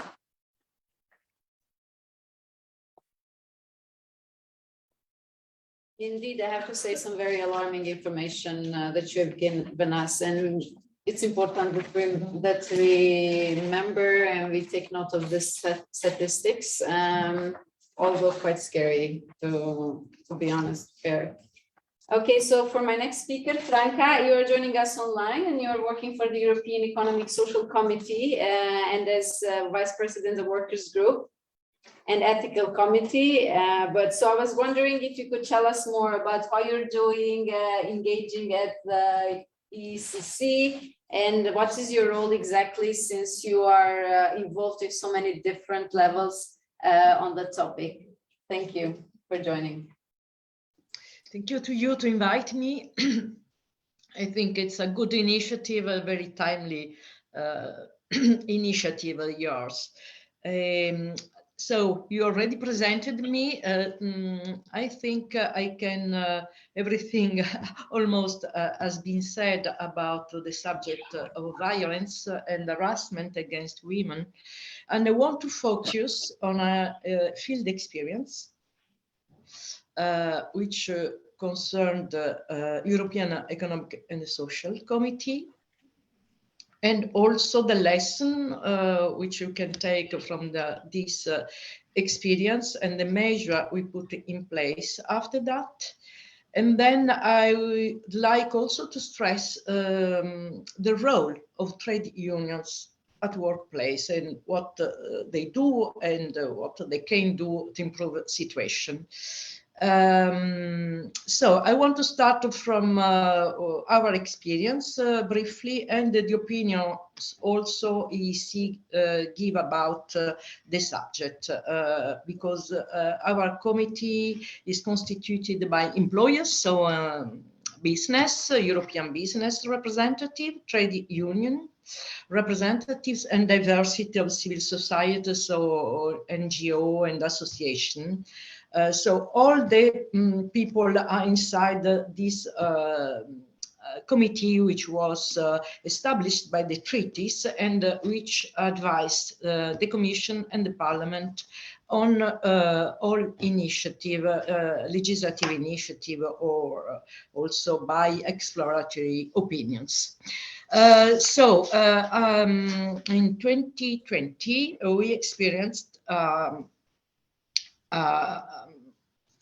case of harassment, and there was been an inquiry conducted by independent authority, and it concludes that a member of the ethical of the committee was guilty of harassment and misbehavior against member and the staff of EC member.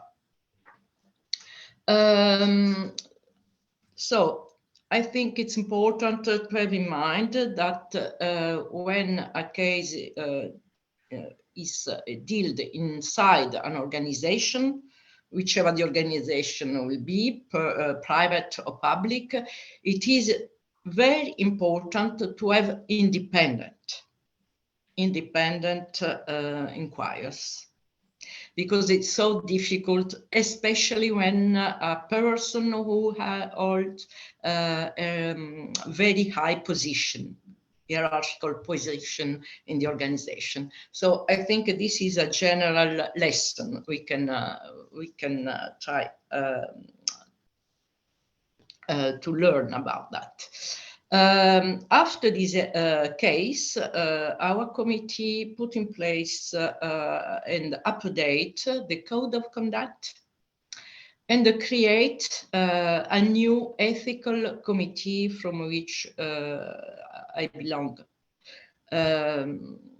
So it is important that inside the ethical committee, any ethical committee or any thing that can be compared to an ethical committee, it is important to guarantee the independence of the members. That means that members must have the freedom to inquire and express their opinion, and also that the members avoid of conflict of interest. So I think it's something we have to keep in mind. Beyond this quality of ethical committee members, there is also the fact that we reinforce the sanctions. Because if we have no clear procedure or clear sanctions, anybody can be encouraged to be misbehavior, for instance. So this is also important. The update was the update of the rule of procedure, a new ethical committee with the independent. Sorry? No, you can go ahead, or is everything's all right? Thank you. Can you hear us? Okay, it's a good.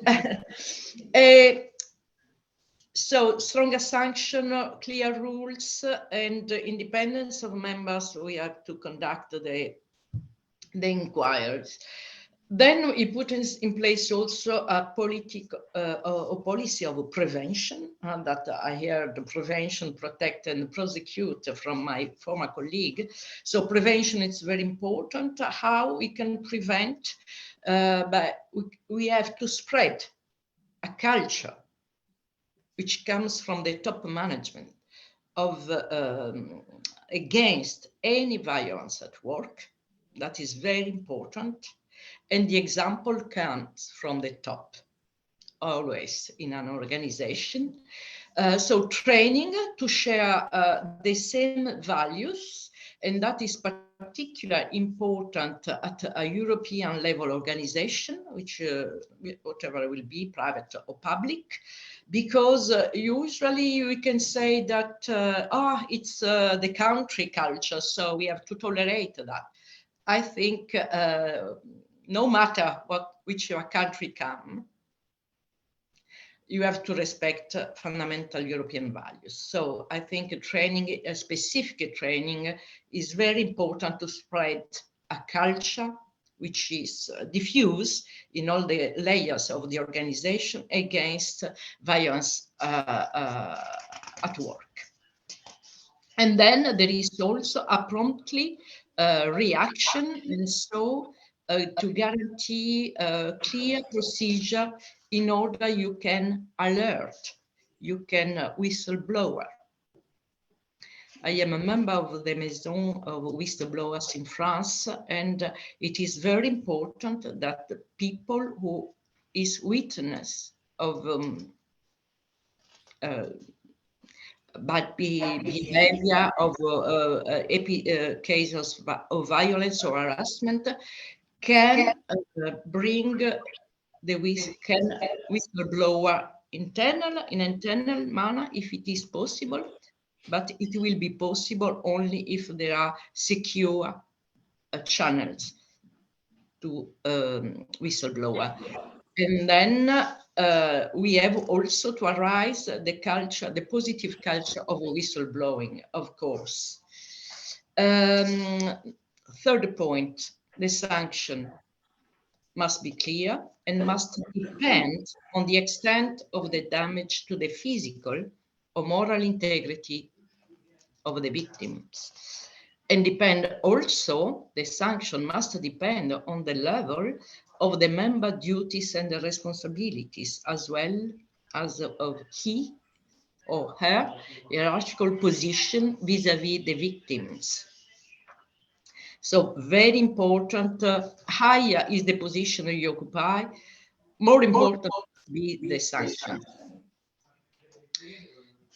So this is the lessons learned from this case. I think it will contribute also to change the culture inside an organization, whichever build the organization. And the second point I want to make, and it will be very quickly, is that our committee give opinions, advice to the Commission and all the project of directives, and just an opinion about the last directive fighting violence against women. The main recommendation, among others, of course, that EEC stressed the need to opt for the inclusion of violence against women about the criminal offenses with a European dimension, so Euro crimes, which are referred to in Article 83 of the Treaty of the Function of the European Union.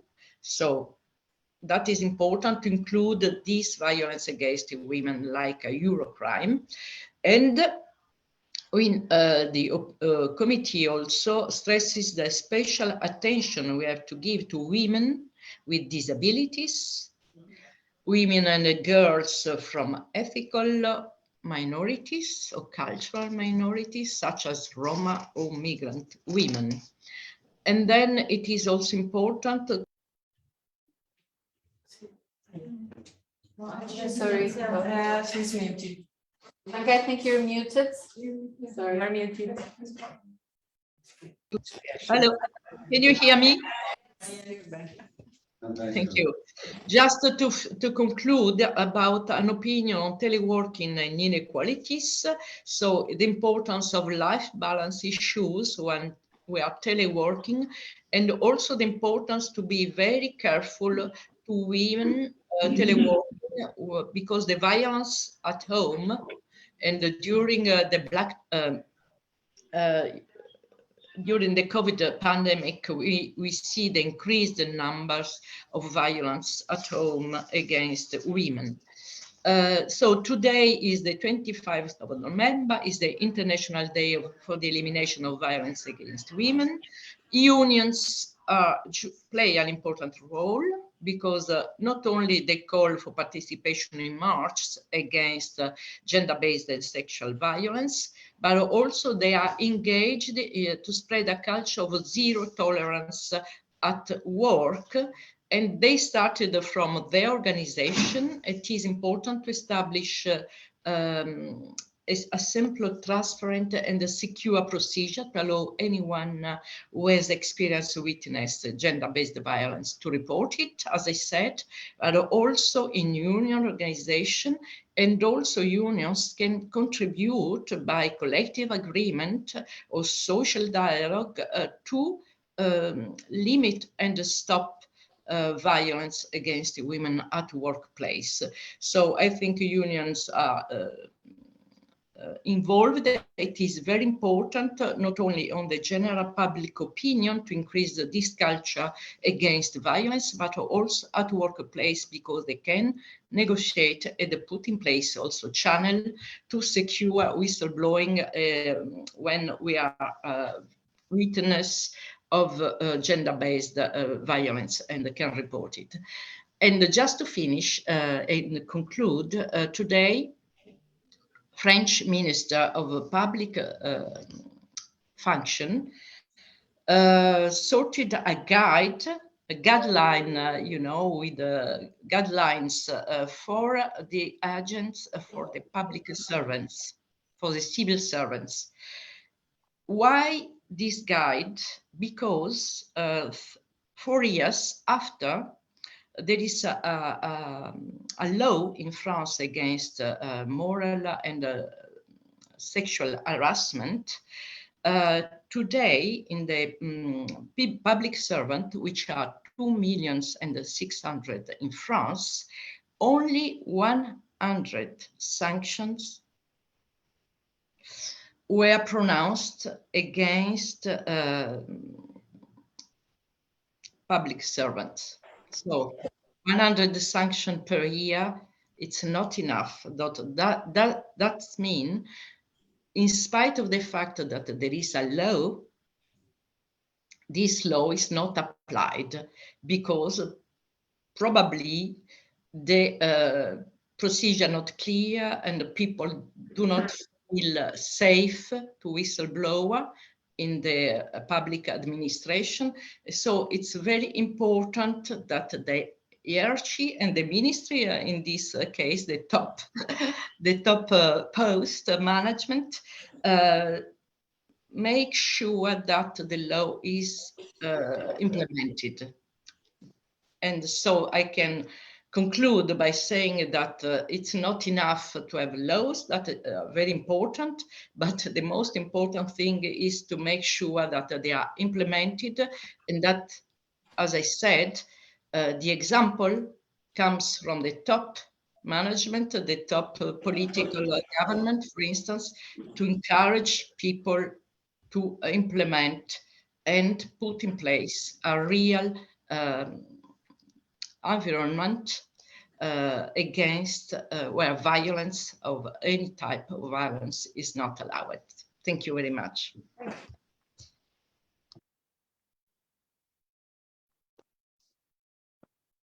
Thank you very much, Franca. So thank you for sharing this recommended action points you just highlighted there. I hope you could stay for a few minutes if in case there are some questions after this panel. So now I think we are going to look more into what are some measures at some national level organizations, and I would like to look at the case of Spanish cooperatives, and that's why I'm going to turn to you, Pedro. So we are going to look at the model of cooperatives, how they guarantee this prevention of violence and harassment, but also empower women, and how others can learn from this model in advancing gender equality. You have a PPT to share with us. Well, Thanks, Lisa, and congratulations to the SES for this final conference. Today should be here my partner, Paloma Arroyo, who is the director of COFETA and the person who is behind of the women department of our organization. But for scheduling reason, would not be able to join us. So she asked me to make this presentation. And well, first of all, I would like to give some numbers about COFETA, about what is COFETA. If you, it's possible, change. No, it's not working. Well, So it should come now. well,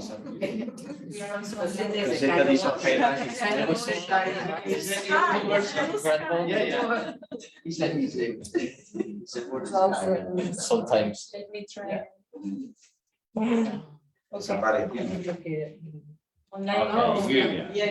Okay, well, as you can see, that is the confederation who represents worker cooperatives in Spain. Our country is made up of 15 territorial organizations. We represent more than 70,000 worker cooperatives and more than 300,000 direct job worker members. During the last 15 years, we have not stopped carrying out different activities regarding women and cooperatives. And in the last 5 years, we have developed 2 studies in the field of women in the movement, in the cooperative movement. I would like to share with you some figures about the last study, studying the social and labor reality of women in worker cooperative Spain. And first, you can see that women represent 51% of our enterprises. I think it's important to highlight this point because it's as a first step for a real equality. Also, in another study with CICOP about in the field of social impact, we detect that our cooperatives are very feminized. Okay, and we have also detected women in our cooperatives have higher level of education, and women are in management and responsibility positions in most. And in addition, more than 78% of our women workers are working members, and it's important because it shows the participation of women in our enterprises as a fully democratic business model. Also, there is hardly any difference between the hours worked by men and women. It's true that there is a small gap between women and men, as you can imagine, because due to the work-life balance hours dedicated by the woman's side. Okay, it's an aspect that we need to improve. And 80% of our cooperatives have a risk prevention plan, and more than 51% of our cooperatives have an equality plan. It's a really good number, but one of our main priority strategies in COFETA is to increase this percentage in the coming years. And well, as I mentioned before, the perception of our work-life balance in our cooperatives, but it has also been improved. Okay, an additional information outside these studies. Last October 25, COFETA was congratulated by our director of planning in our huge state foundation for training and employment in Spain by the high level of women participation in the vocational education and training. I think in the social economy plan, because it is 13% higher than in the rest of the traditional business. Okay, So as you can see, I think cooperatives and our cooperative environment provide favorable context for a workspace with less discrimination and sexual harassment, etc. But obviously we are not free from sexual harassment, and we need to still providing measure tools, information, training to achieve a real equality and gender equality and a zero tolerance against sexual harassment. And what Coseta did against sexual and gender-based harassment in the workplace. Well, as I said, from Coseta, we have been developing some other activities in this field. For example, in 2020, two royal decrees were published in our country about gender equality. Well, one about gender equality and its registration, and one about equal payment between men and women. Okay. What we did from Coseta? Well, a big communication campaign to spread these two royal decrees. And I need to say that it needs to be said that the result was successful. According to the resource for our registry of cooperatives, there was a high increase in the equality plan registry during that period. So it's good to know that. And but given the success of these communication campaigns, we get a lot of demands of new gender equality plans, and we decided to prepare two more documents for helping our cooperatives. One should be the guide for the elaboration of quality plans. Another should be the analysis for the impact of these two royal decrees in our enterprises. And there you can see three of the main conclusions of this analysis. If you have an equality plan, you will improve your behavior, your management system, and aging protocol that allows you to detect and defend and respond to discriminatory behaviors. So everything in our cooperatives refers to our cooperative values and principles, and we need a management system with a gender perspective.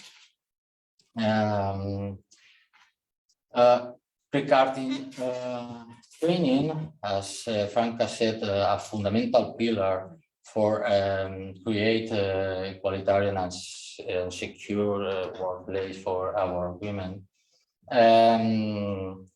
From our department, we have incorporated 15 training courses on implementation and quality plans in all the Spanish regions, training more than 40 cooperatives and 220 workers. And also Coseta is an entity responsible for the design and planning of the training offer at national level in the social economy reference plan. It's a Spanish translation, sorry. It's really important because if including this kind of action, all the bed providers can choose these training actions to train the social economy enterprises. We have included this 3.1, equality plans, gender violence, and gender perspective, and I think it's really important. But also we have two more performance. One of them is Observatorio ODS 5, SDG 5 observatory, and it's coming soon. It's not ready yet, and it's really interesting because try to measure or accredit the entrepreneurial strategy with the gender equality objective. Okay, you can check it when it's finished. And the other one is an historical publication in Coseta. It's a new revision of this Cuadernos de Mujer, a women's book, and it's about cooperatives led by women, reflection with a gender perspective. And honestly, I love this publication. We considered to make it as a podcast, but finally decided to come back and print and to make it online because of the highest visual strength of the content. And finally, we have been participating in the Setedon project, mainly leading the research about workers' knowledge of the gender-based violence. Also in the European Alliance,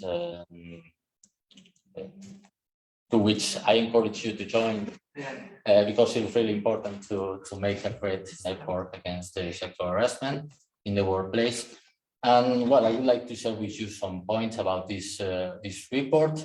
It's needed to be said that it was not a really research, many variables, 5 countries, the difficulty of the homogenization of the concepts around the variables, etc. But I think the result is quite good. You can download from the project website. And well, at the beginning, when we prepared the research, we asked our workers about promotion and perception of the quality, gender equality, about breach prevention plan, and about sexual harassment in the workplace. I'm not going to go into the data, but on the screen you can see some figures from the country report from Spain, are quite similar to the rest of the country reports. As a major conclusion is that there is not a big conclusion on this project. There is not a great deviation from what we spread from the beginning, and it is good, but also it is bad. It is good because it demonstrates that social economy provide better conditions for the, as I said, workspace free of discrimination, something like that. But it's bad because it's still being the same gaps, the same weakness, the same misunderstanding, misinformation about sexual harassment and that. So, well, in general, there is some conclusion in general. In general, we have observed a high knowledge about laws, measures, tools, etc., to be incorporated to our enterprises, but not about their application. Okay, and as always, the fear of reporting and its consequences, the main cause that maintains this problem in our enterprises. And we detect social economy enterprises as a good practice to transfer to other business models to eradicate sexual harassment. And finally, for me, it's really, really important.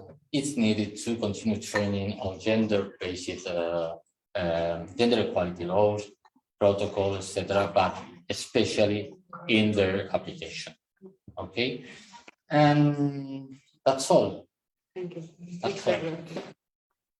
You may consider information the work already done in Coseta, you just contact me. Thank you, Pedro, for bringing your insights and for sharing the cooperatives model on advancing gender equality. Thanks very much indeed. If there are questions, I'm going to open the floor. If there are questions and comments, I don't know if there are any. If yes, please, your name and. Yes. So I'm Alejandra. I work at the Cities Policy Network on Migrant Education. Well, first of all, thank you very much for the presentations. I think they were really insightful. I was actually doing the course for Set the Tone the last days, and it's super nice. And I noticed that there were also references not only to the binary spectrum, but also like to like non-binary people and trans women and so on. But I didn't see any of that on those presentations, so I don't know if it's just really difficult to gather this data, if there is not really research, or what can you tell us a bit about it? Or whoever wants to reply, of course. I can reply. I mean, from our perspective, it's in general, very difficult to get data. So I think segregated data is a very big challenge for everything. So yeah, everything related also to intersectionality, all this kind of data. It's not really easy to get it at the moment. As I say something, in Italy, we could investigate a bit more, or this parks association. Parks is an association focused specifically on LGBT plus issues, let's say. And so they are very active. They work close with companies, with many companies. They are highly committed also with very big companies. So probably from Italy, I need to investigate more. Of course, the point is that it's really not capital bill. This area. And moreover, the commission tell us, please don't ask this kind of data if they are not really needed for your job. Just don't ask what gender is not necessary, or they are specifically needed for this project. Otherwise, don't ask this data. They're not necessary. But Maria's story is a bit ambiguous because it's about privacy, kind of related to. For this reason, because people can have problems to say gender and gender binary, the commission says, please, there are a lot of situations where we ask what gender, sex, or whatever. They are not necessary for your project. Don't ask this for this information. This is they are suggesting. Because it seems to me it's a bit misleading. Yeah, no, I think that the point is that we should get over the idea of asking about the sex to people that are registering for everything. So we should just not care, like not having just toilets, whatever. Should not But be. still, and it's a process, we are not there yet, but the point is that in the future, this should really not be necessary anymore because everything is equal and everything is accessible to everyone. But on the other hand, it's true that without data, we cannot, we were mentioning everything, so. Of course, for this specific project, they are important, but outside this kind of project, in many situations, we ask gender that is not meaningful for that situation. If you think about it, it's true. Thank you. Thank you for your question and all your comments. I don't know if there are any other comments, then I guess we can proceed with the other panel. Thanks very much for what to me has been a very informative session. Thanks to our speakers, Laura, Franca, and Pedro.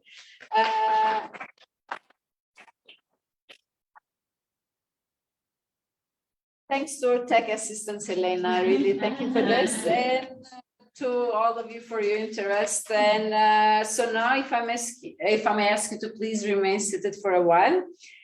For our last session, just coming right in, my colleague Matea is going to moderate it. So yeah, our panel is done with this. Thank you. Thank you.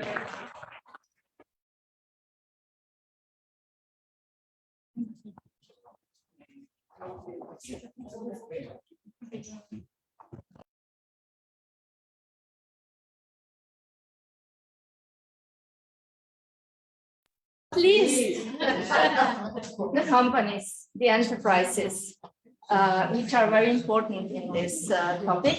So I would like to invite here to join me Mrs. Alice Minuto, Mr. Nicolas Murdica, and Mrs. Polona Hrovat-Mausar. Please join me.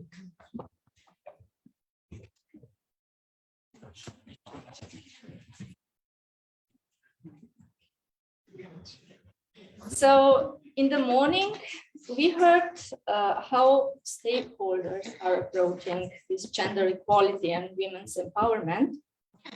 We also learned about some rather worrying numbers on violence against women and girls.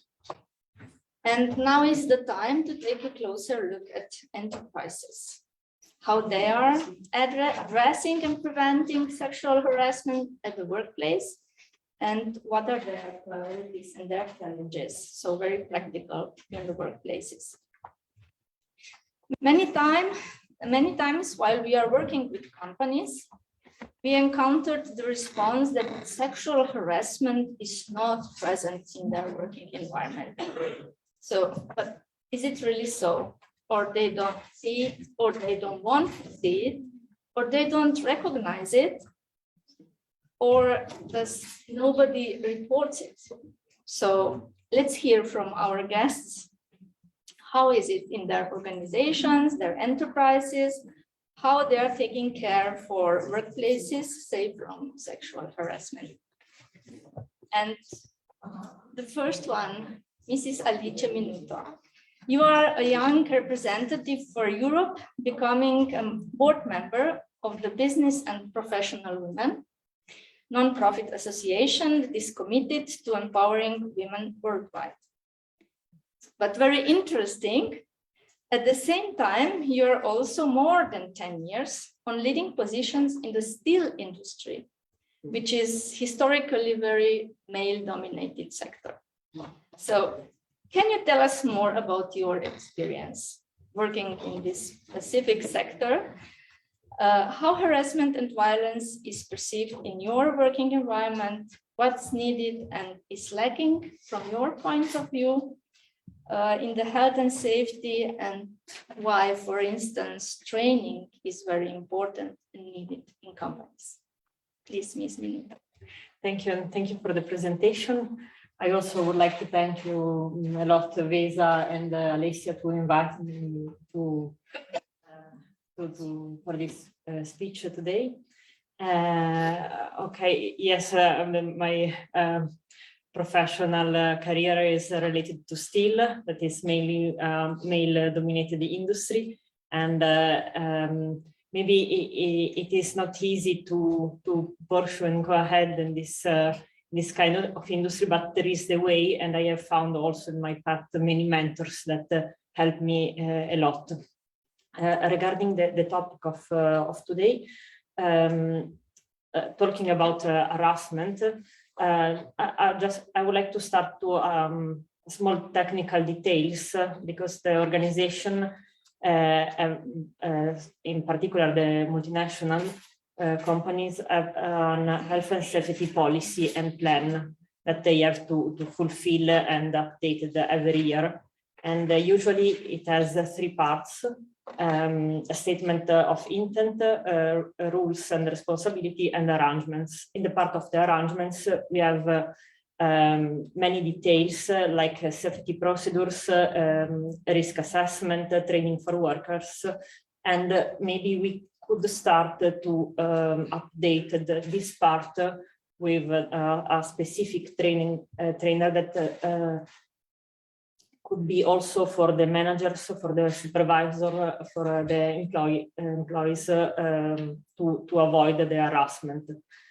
We talk a lot today about prevention, and prevention starting with the training is the first step that we can integrate inside the company. Of course, what I can refer, it is difficult to be underlined inside the company are the underwater activity, such as messages that intend to intimidate or intimidation behaviors, denigration, false criticize, and all this kind of message with a sexual aim are really difficult to be underlined for the company. We only can see the effect because we have a loss of efficiency.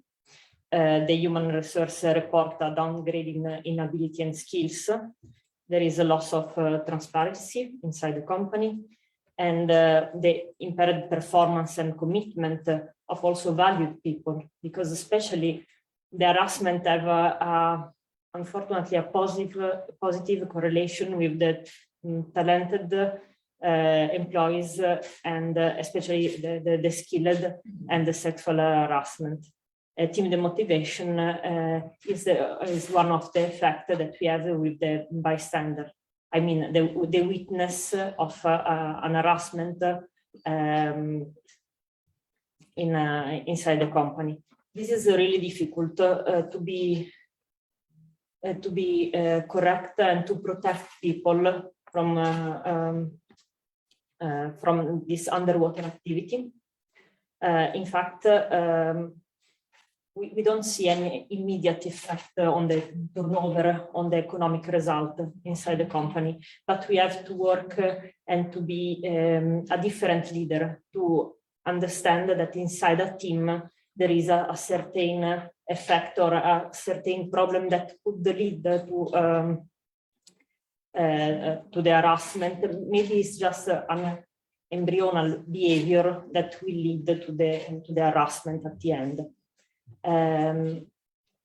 In my opinion, this could be avoided maybe with a sort of nudge leadership. I mean, an active listening, a leader that is closer to the employee, that is an employee, also the leader, and there is not a separation between the leaders and employers. In this way, maybe we could avoid at the beginning some problem.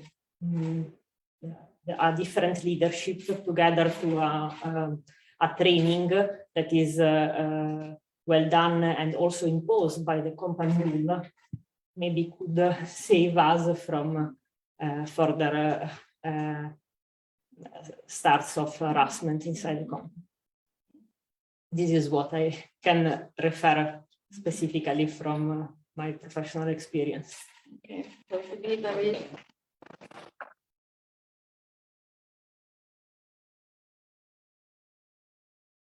attention and sensibility to yes, from the leadership side. Yeah, thank you very much. Ms. Minuto, you work in Italy. I mean, you come from Italy.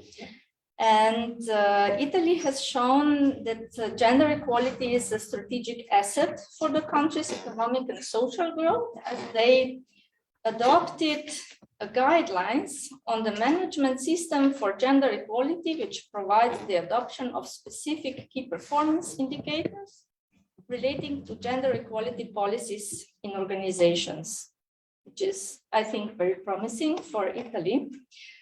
And we do believe that such tools will change the aspect of companies and make it possible to use female energies better.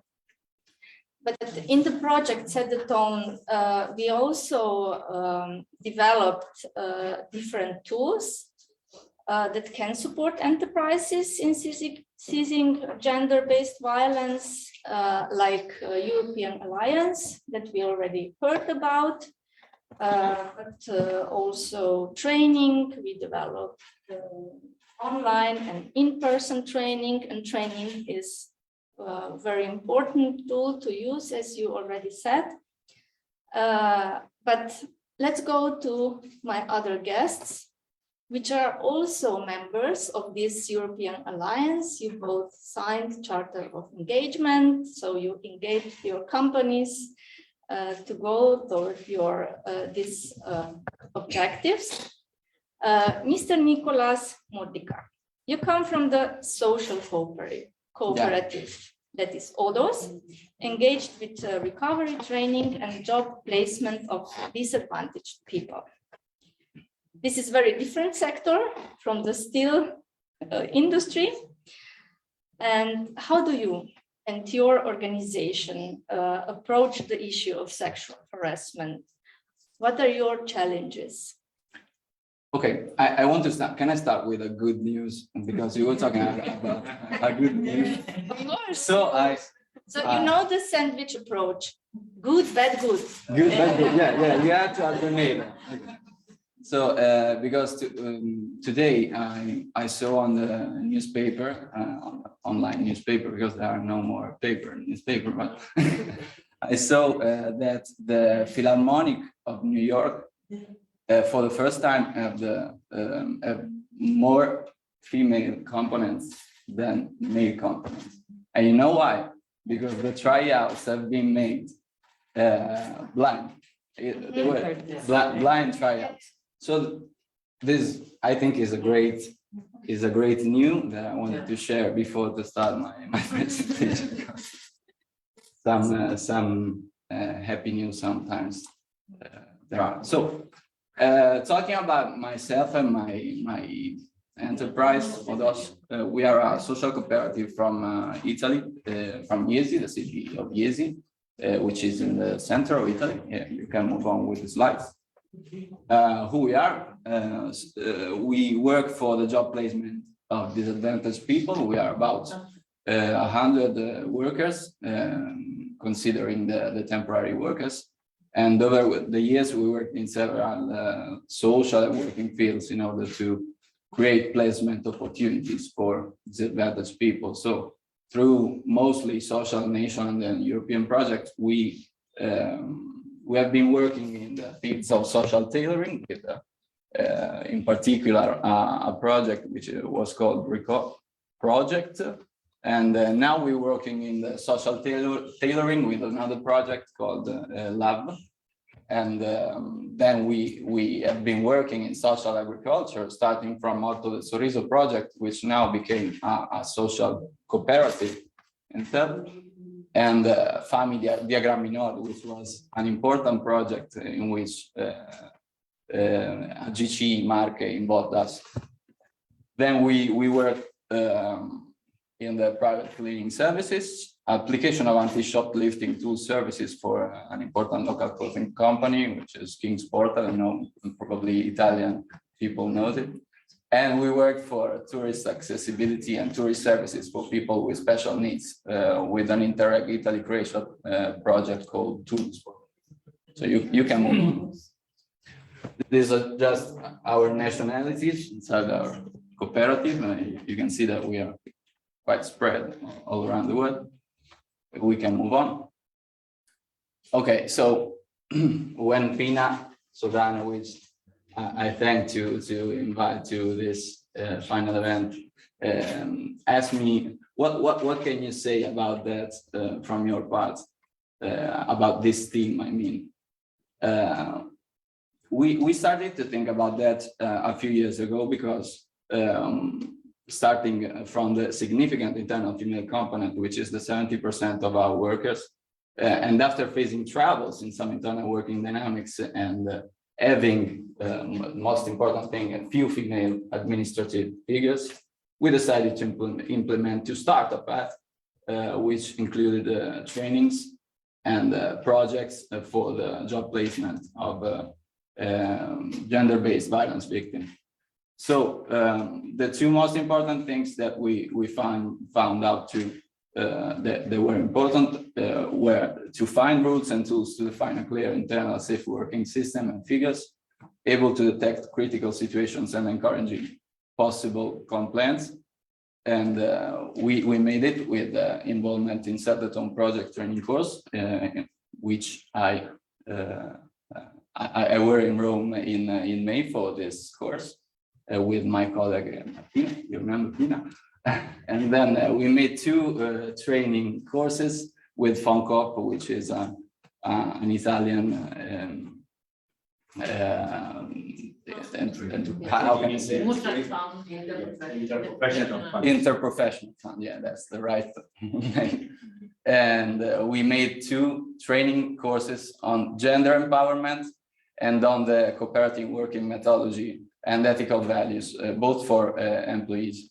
They're still ongoing, and I think they're very important for our workers. And then we started to think about how can we help our local community about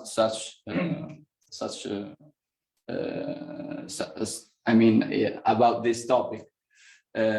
So we started to think how we can help our local community to site-specific interventions involving the local gender-based violence victims, and then we started a project with the CIA of Senegal, which is the anti-violence center of Senegal, and with the Etica SRL, which is a small enterprise of our area. And then we set up a project for the job placement of 3 gender-based violence victims, which is still going on and is a great project, I think. We can move on. Yeah, that's my personal experience about these themes in my enterprise. I had to face an example of a rather recurring dynamic in different areas of work in context with patriarchal cultural legacies, which is the hardship in accepting an authority or a hierarchically overordered female figure. The case is that I went to one of our sites, working sites, and I found our site manager who repeatedly found herself having to deal with 2 male operators, which often shows hostility in their communication methods, making clear what I was saying. So the hardship in accepting a female authority figure. So I perceived a strong sense of embarrassment and helplessness on the part of the site manager, and I decided to intervene in support of the person psychologically harassed in that occasion. And I want to say that I'm not sure that if I didn't took place to the Set the Tone project training course held in Rome, I'm not sure that I would be able to intervene in that situation. So this is just for saying that the training is an important part of this path. We can move on with our last slide, because it's just what I have to say about this this important theme that we know that we need to improve our the importance of our female component in our enterprise, and so that's what we are trying to do in order to deal with this important theme. Thank you very much.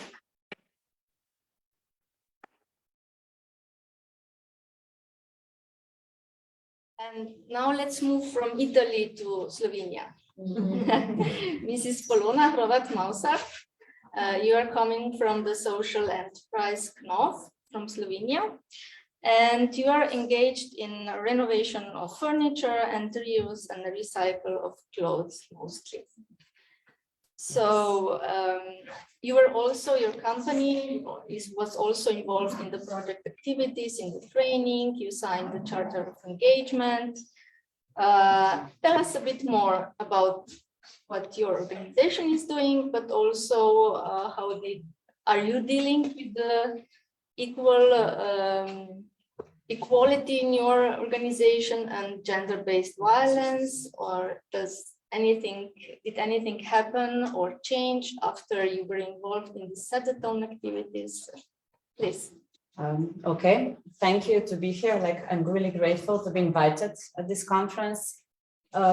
We are a little bit maybe a strange enterprise. We are a social enterprise, and we are working on climate change, especially on developing solutions for reducing and preventing waste production. And because we want to be sustainable, we include different kind of people in our work process, and we work on diversity. Maybe you can just change them, so I won't be too long. These are some of our products. You can move on because it will be too much then. We are second registered social company in Slovenia, and it's interesting because at the beginning there were only maybe 4 employees, and now in 2 years we quite grown. Now there is, I think, 14 of us. And I calculated the other day that it's 73% of women, which I'm finding out lately that it's normal for NGOs that women are usually in this sector, which is again gender not really like gender equality. It's not really good for this because we also have lower paychecks in NGO sector. So I really think, this is my personal opinion, that we need to higher paychecks in NGO sector. So just like a small comment. We are focusing on developing solutions. We have 5 reuse boutiques, and you can move on. You know, secondhand shops, you know them, yeah. And this is like one quote: "You see waste where we see vision." And we transform this. These are like dumping grounds in Africa, I think, to this one. This is one of our boutiques in Novo Mesto, and these are actually our volunteers. They were participating in a fashion show. They were great, and they are like from different countries, they were great. And we transformed this. Do you know what this is? It's like bulk waste. It's bulk waste, and we transform it to design, to new bulk waste, furniture, like. Yeah, but it's made by wood. It's mainly by wood, but we also have like different kind of this bulk waste in our country. Maybe it's different in different countries, I think, yeah. So we transform this to that. We focus on design. And we have like Fab Lab, circular laboratory. I don't want to be too long. These are some of our products that we developed, sustainable products, zero waste products. And about equality. We have, like I said, quite a diversity in our enterprise. We employ people with like disadvantaged people that were like for a long time out of the labor market, people with mental disabilities, physical disabilities. We also include like Roma people. And what I'm observing in our enterprise is that it's really hard to regulate different cultures, different people, and also like people that were out of the labor market for a really long time. They don't have the confidence. They don't want to have conflict. And people with disabilities, like mental disabilities, they don't know exactly what's right and what's not right. And we need to actually teach them what's the accepted behavior, what's okay and what's not okay. And we are sometimes just working like as parents almost, because you need to tell people, no, you shouldn't do that. It's not okay. And sometimes I feel like I'm a mom, but yeah, we're working on this. So, like I said, challenges of inclusion. And we have like a few examples. Maybe this is not like sexual harassment, but like Roma people are quite, I don't know, sometimes they have different behavior, not all of them, of course. And we need to teach them, like in our enterprise, we had a few examples when they were like picking the wallets and the purses of one girl, and she was quite distressed, and she came to us, to my coworker, and she told this to my coworker, and we stopped this behavior right away. And actually, continue. I think that we need to act right away when you hear about this kind of behavior and like prevent it. So safety and at work climate. I will be too long if I will tell you all of this, yeah. So yeah, we have already existing rules and regulations about any kind of violence or any kind of unaccepted behavior in our work environment. But what happened, and we have like a procedure, but what happened when you came to our enterprise, we got this invitation that our employees cooperate in the course, and our director said that almost all of the employees should participate. So what happened was that after the course, one coworker came to us and to my other coworker, and he said, sorry, I didn't know that this is sexual harassment, and he cried. Yeah. So he actually didn't know it. he said that he didn't know it, and he was like, sorry. He was joking. He was joking, like my previous, yeah. He was joking, and I think that she didn't feel comfortable when he was doing this, but she was afraid of conflict, and she didn't want to, like, she said, oh, he's having these jokes, and we were like discussing how to prevent it. We told him to stop this, but they just didn't take it seriously. And after your course, I think they started to think about this kind of behavior. And also me, like, for example, I had this kind of experiences also in the past, but I never thought about it as like something to be reported. I thought it's like normal, guys are stupid. Yeah, it's like normalization of this kind of experiences. So yeah, after this course, we actually put there more regulations, like a procedure. We had a new document where you can report this kind of behavior. Our HR employee, my coworker, she's also the person, the go-to person. I'm actually really grateful that our enterprise works as a family. So when we go out for a cigarette, we're like, and people trust us. And this coworker also told us what was happening. And I hope that they will trust us in the future also to tell us this kind of stuff. So I think trust, some kind of procedure, it's really important that they know what can they do if something like this happens. And yeah, I think this is like the basics. Yeah, I think I'm finished now.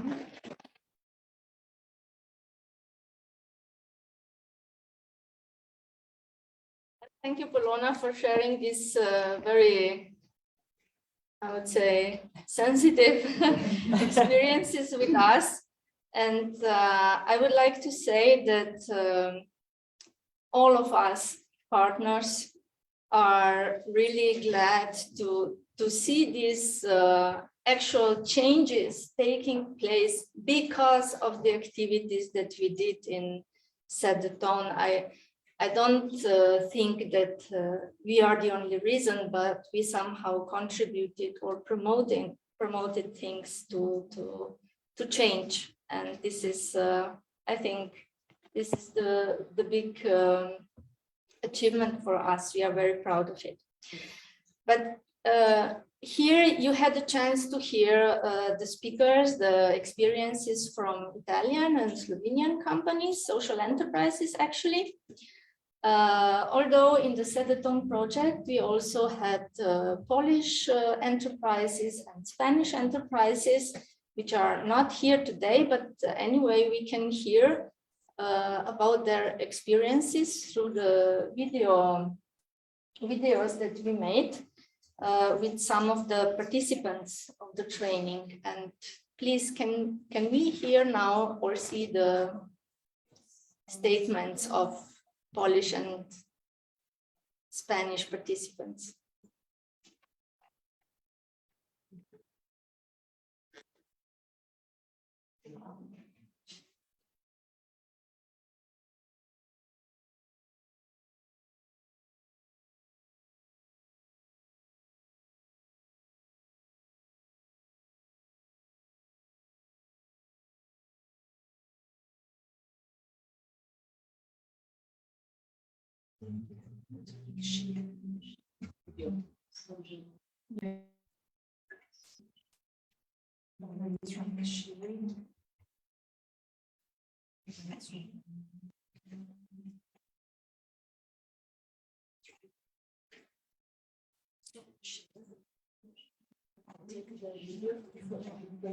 Share sounds. Yes. Share sound also. Thanks.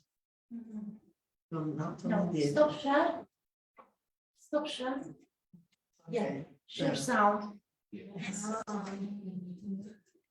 Na pewno. No.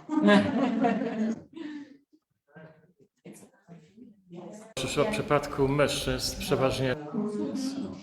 Online people can hear it, but here we cannot hear it. To bywa tak, że ten problem jakby nie istniał, nie?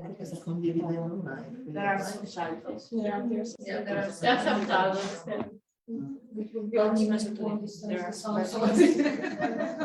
Udajemy, że Okay, just share the video and put the subtitles. na pewno w przypadku mężczyzn przeważnie to bywa tak, że na pewno w przypadku mężczyzn przeważnie to bywa tak, że ten problem jakby nie istniał, nie? Udajemy, że wszystko jest ok, a prawdziwa sytuacja wygląda całkiem inaczej. W przypadku kobiet jest to szczególnie bardzo ważne, bo wiemy, że ten problem boryka coraz więcej kobiet, dotyczy i jakby to jest takie trochę nie do końca wyjaśniane, że ten problem jest, istnieje i to tutaj, czym więcej o tym mówimy, tym więcej do tych ludzi dociera, czym jest ten problem.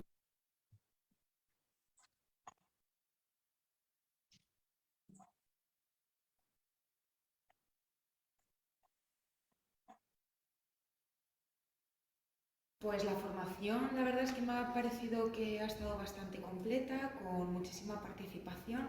Sí que es cierto que cuando venimos a este tipo de jornadas nos creemos, ¿no?, que tenemos los conocimientos suficientes para abordar temas con esta perspectiva, pero sí es cierto que son necesarios y hace falta este tipo de formaciones para seguir trabajando en la sensibilización de todo tipo de violencias. Y algo que me ha parecido súper interesante es trabajar el tema de las violencias y cómo estas afectan en el ámbito jurídico a las mujeres y la falta que hace la incorporación de la perspectiva de género. Okay, thank you for showing the videos. So at this point, I would like to thank my guests for providing us insights into their workplaces and what you are doing. And I think they deserve a round of applause.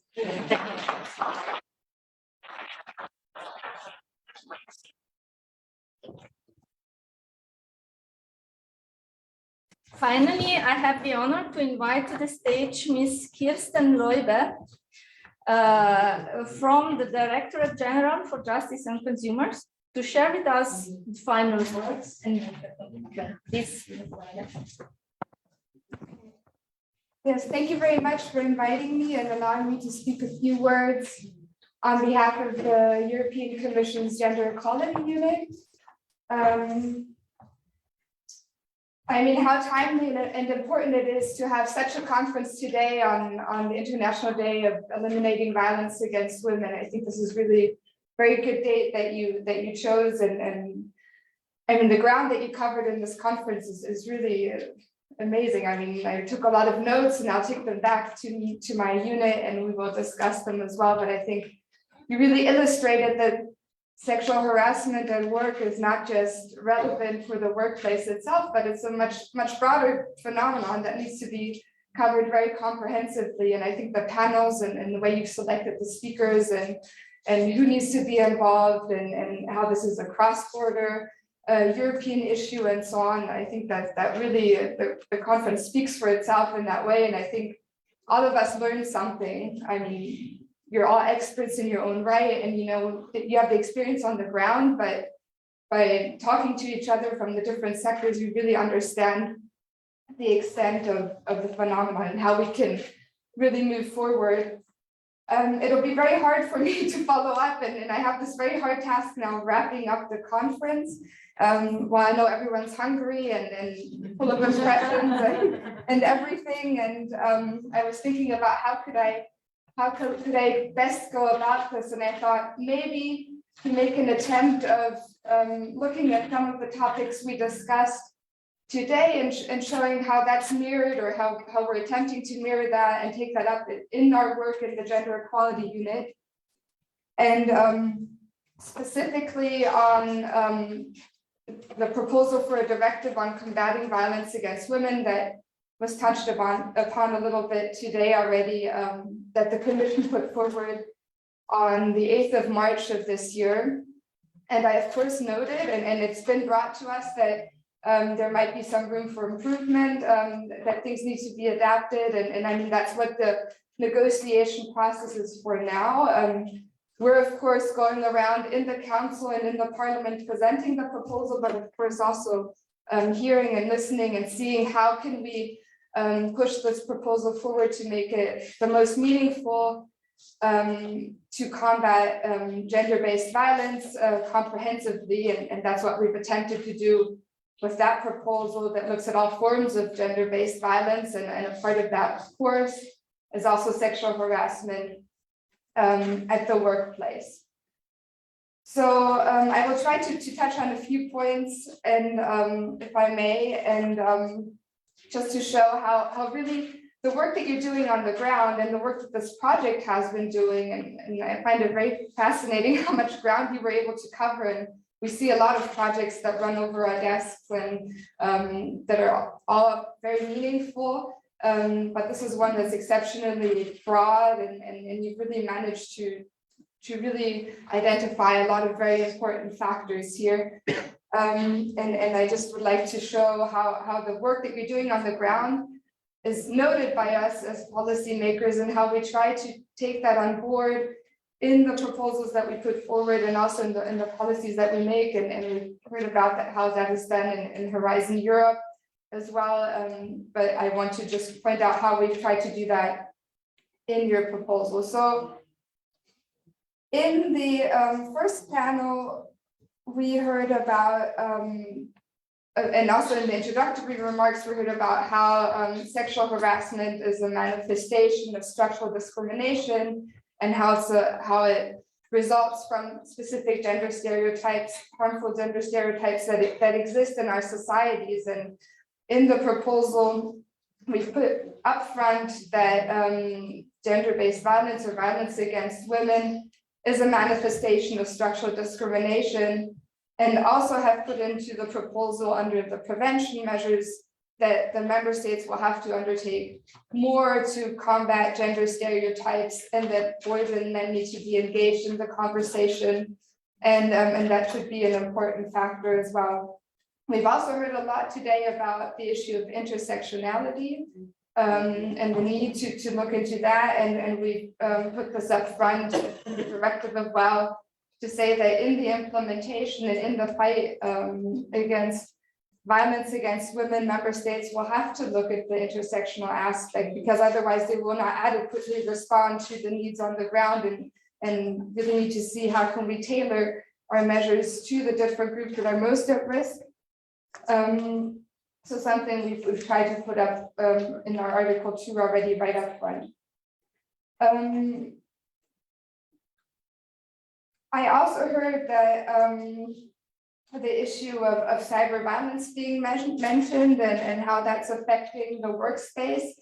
We've included it in the proposal in a more global way. So we're suggesting that a couple of forms of cyber violence be criminalized at the national level, and this includes the non-consensual sharing of intimate images that was mentioned in the first panel, and also measures on how to find remedies, how to assist victims in removing such content online, because we know how detrimental it is, and also on receiving tailored support and counseling on what legal steps to take, but also psychological counseling and so on, because we know that in the support service structures, there's really, really good, great work being done, but there's still a little knowledge on how really to assist victims with this more complex area of violence.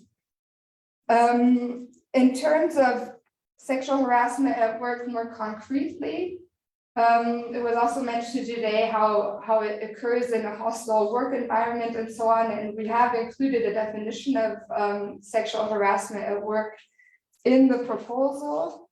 And also to mention that all of our measures on support and prevention and so on will apply to all victims of gender-based violence, which includes victims of sexual harassment at work.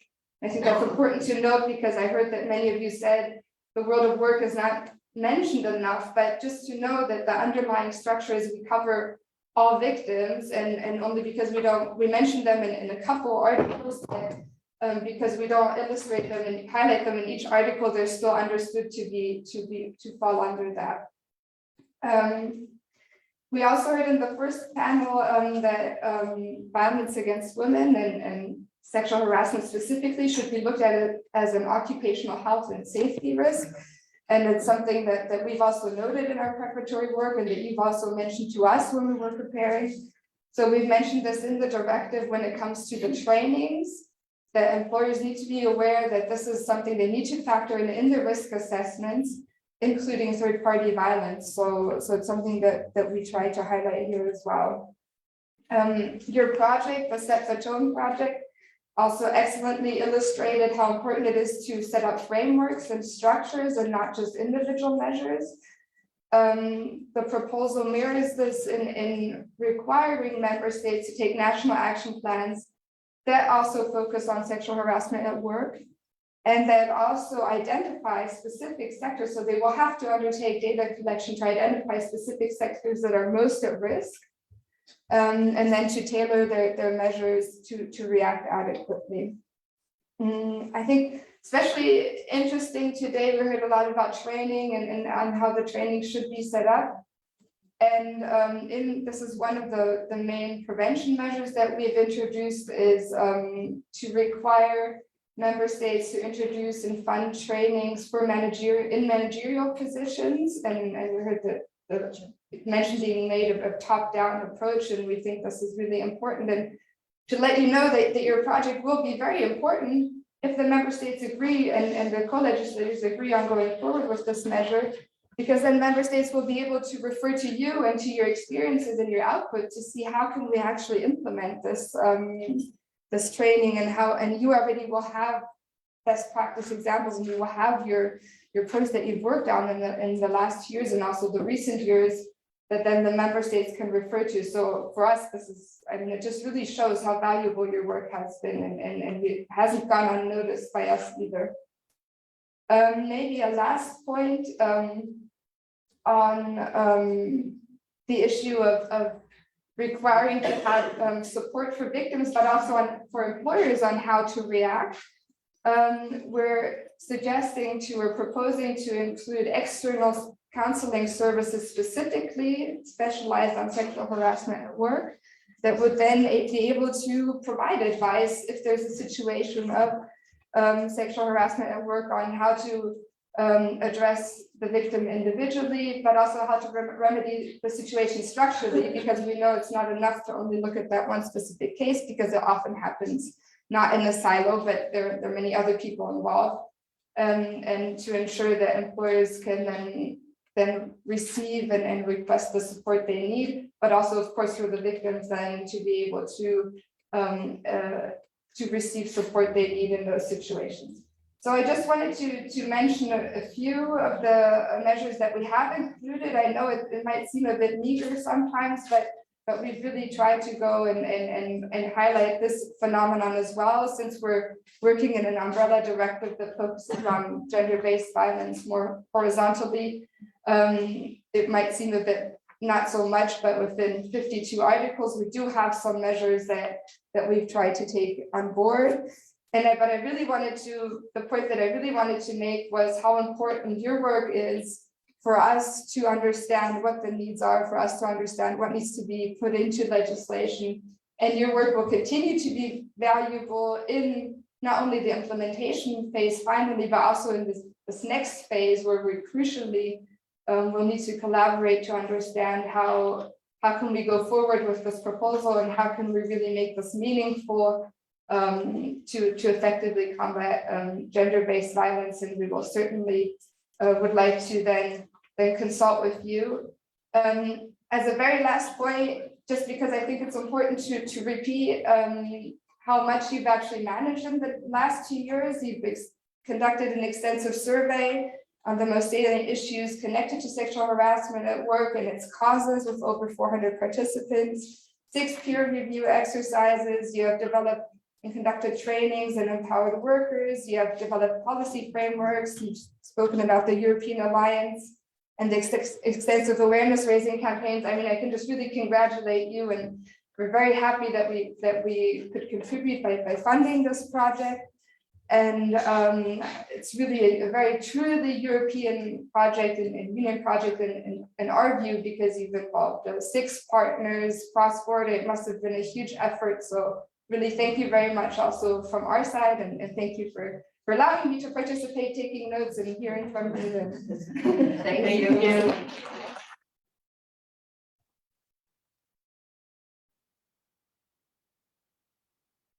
Okay, I think that we are perfectly on time, so we are really managing and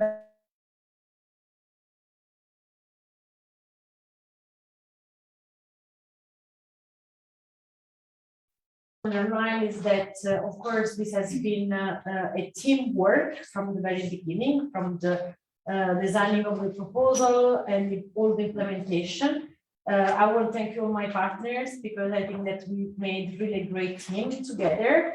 But also, this is not a project that comes alone. We tried as much as possible to be in contact also with the other projects funded on the same issue, in order to be in contact constantly with them and to see how we could evolve together, and also with the previews. So when you go on Set the Tone page and then you try to access to the e-learning platform, you also find the CIS project training. And this is why we believe that all these small milestones that we are making needs to be as much as possible connected to each other, as we do every day with our work. So we will keep going on this. We will not forget about the project just because it's ending.